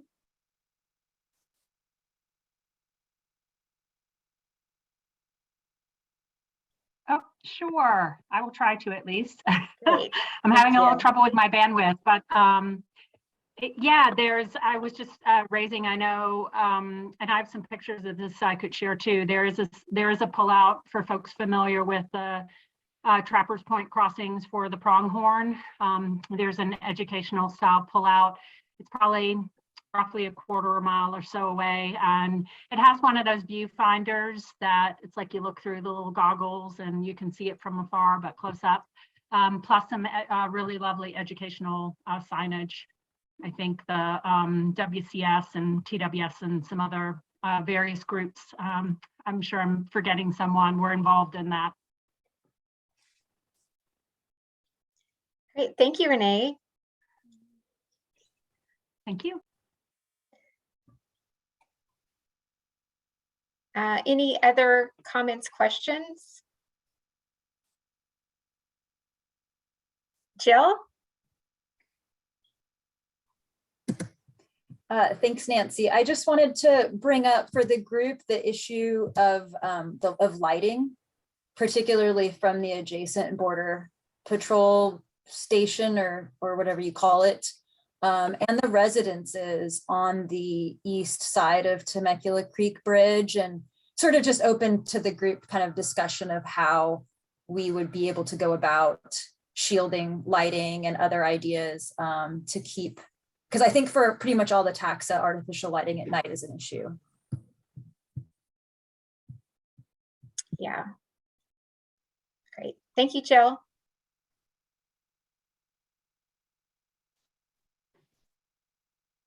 So I believe that there is a question in chat directed to Travis. Is that right, Robert? I don't know if Travis is on, Travis Longcore. Yeah, I'm on. Oh, great. Yeah, I just think the night lighting thing about, like, I mean, Travis, I think should speak to that, but it could be a bigger issue just about getting the city designated as a dark sky place or whatever. Like it could be a different approach where you try to go after it in a different way. But I don't know if Travis, you had any thoughts on that? Yeah, I'm sorry, I had just gotten called. What's the question? The housing lighting right near the Temecula Creek Bridge on the east side of the bridge. It was not so much a question as just sort of a comment for discussion if people wanted to talk about lighting, because it's obviously Yeah. for multiple taxa. Right. Well, so I'm involved on the sort of synthesis and measurement side of that. There are other people who know quite a bit on this call as well. Paul wrote the chapter on mammals and lights in our book back in 2006. Has some of the great early observations about habitat use and dispersing cougars there, and we've been considering it in depth, both with Fraser's work statewide, and also Liberty Canyon as well in specifics. I think the overall principle that we can probably all agree on is that we're looking to create dark and quiet paths, and whatever it takes to do that, that would maximize the probability of a structure being used, whether it's an over or an under crossing. But yeah, there's plenty of rabbit holes to go down and plenty of policy levers to push on, including things like the fact of how bright the border crossing station, the border patrol station is right up the hill. There is a place that's it's kind of insanely impactful relative to the surroundings. So yeah, it's easy to fix in a technical sense, but incredibly difficult given how many people you have to convince to change their behaviors. Regarding the border patrol site, I think that's a manageable outcome. Like having that discussion with them. I don't know that anybody's engaged with them on that. Yep. Especially shielding some parts of the light that are just going up onto the slope that aren't helpful for their operations. And so, I know I work with some Homeland Security PIOs down here, as do other people. And so I don't think it would be hard to have a discussion about what shielding to still meet their mission and to minimize light trespass. Oh, Fraser's got his hand up, so. Yeah. Thank you, Robert and Travis. Fraser, do you want to jump in? Yeah, sure. I've learned a lot about light from Travis and really have appreciated collaborating with him. On that particular site, I used Travis's very sensitive instrument all over the Applegate property and happened to be up there. Part of the time was foggy, and just the reflected light from that station across the entire property, I mean, it was just unbelievable. And you could clearly see the whole side of the Smyrna property facing Applegate. So I think that's really critical, and it will be really hard to mask because the height of the wall close to the building to stop the light from projecting up onto a hillside that's hundreds of feet higher is going to be very difficult. But the specific of the residential property on the northeast corner of the Temecula Creek Bridge, that actually, I think somebody was saying that the flood control district is going to be redoing that embankment in the near future. There would be an opportunity to try to get a wall along that embankment for quite a long way. It would also reduce the access. Quite a few people have gates punched through in their back fence. And someone was saying that there's a lot of crime along there, people coming in from the creek side, jumping over the fence, robbing cars, jumping back out. And so people that living there might appreciate actually a more robust structure. But I think that fence line would be great. I think the bottom line is that we can't assume that we know how light is projecting through that area. And we did a limited study on the Applegate property. I would suggest that we need to get some, similar to our noise measurement and modeling study, we need Travis out there doing light measurements, because light moves around differently than sound. I mean, there's some similarities, but there's also some quite important differences. Great. Yeah, thank you, Fraser. Lots of good points. Yeah, and it's not just about shielding, it's the overall amount of light as well, which makes it a challenge. Yeah. So any other thoughts, questions?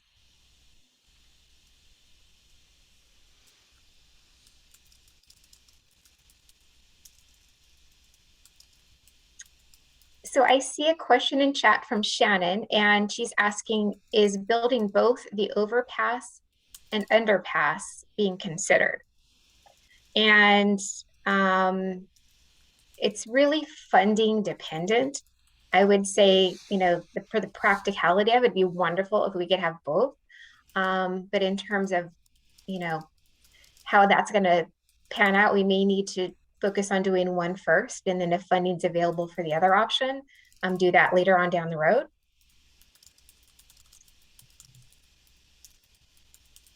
Oh, and I see, Megan, you have a comment about lighting in the Border Patrol checkpoint.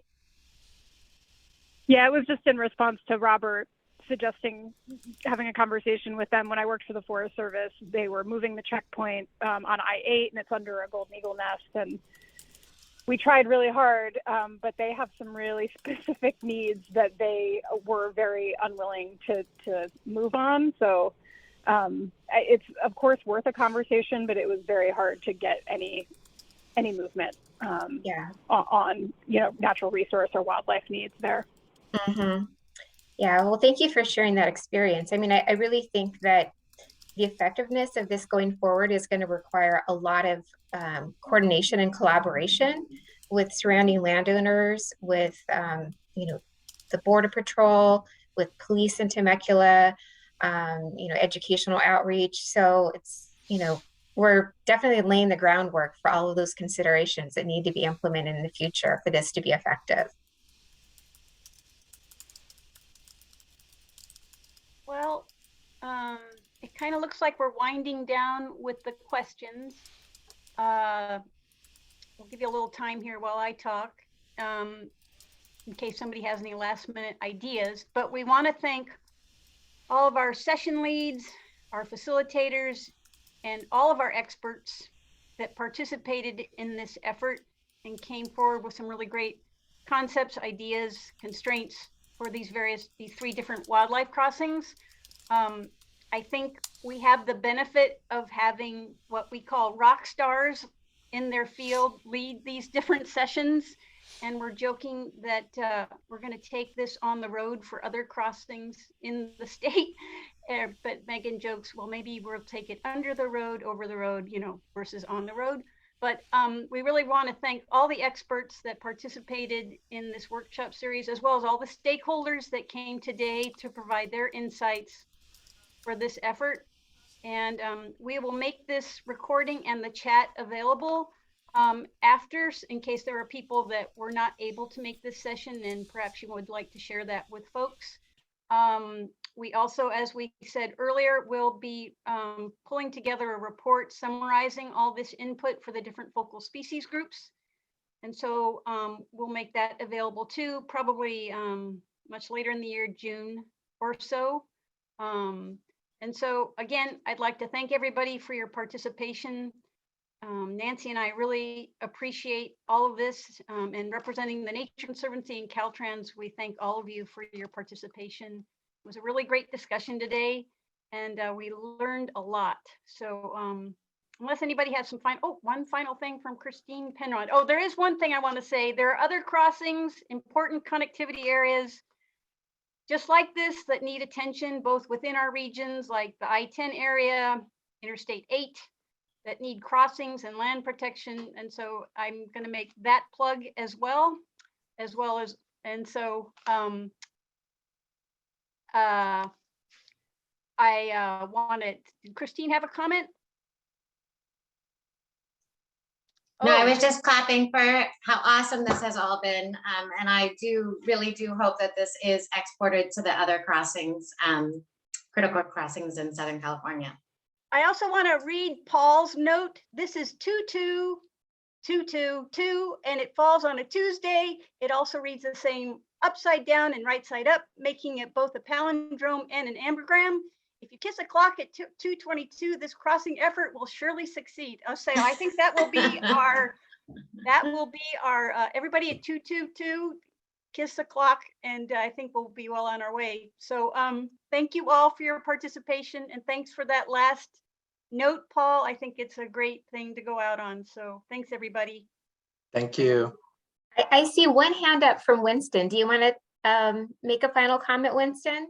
Yeah, just one final thank you to Robert and Paul and any number of other people, Trish and so forth, that have hung in there and been working on this for so long, and they're still here, and it's much appreciated, and especially with Paul's work on the mountain lions that have really, driven this forward as if any single species has, and started long ways back, and very much appreciated that, especially Paul, that you're still here, and Robert and others that have been right in there all along. We're going to get there before I'm dead. God damn it. And it's wonderful being in this group with all these people has been fantastic.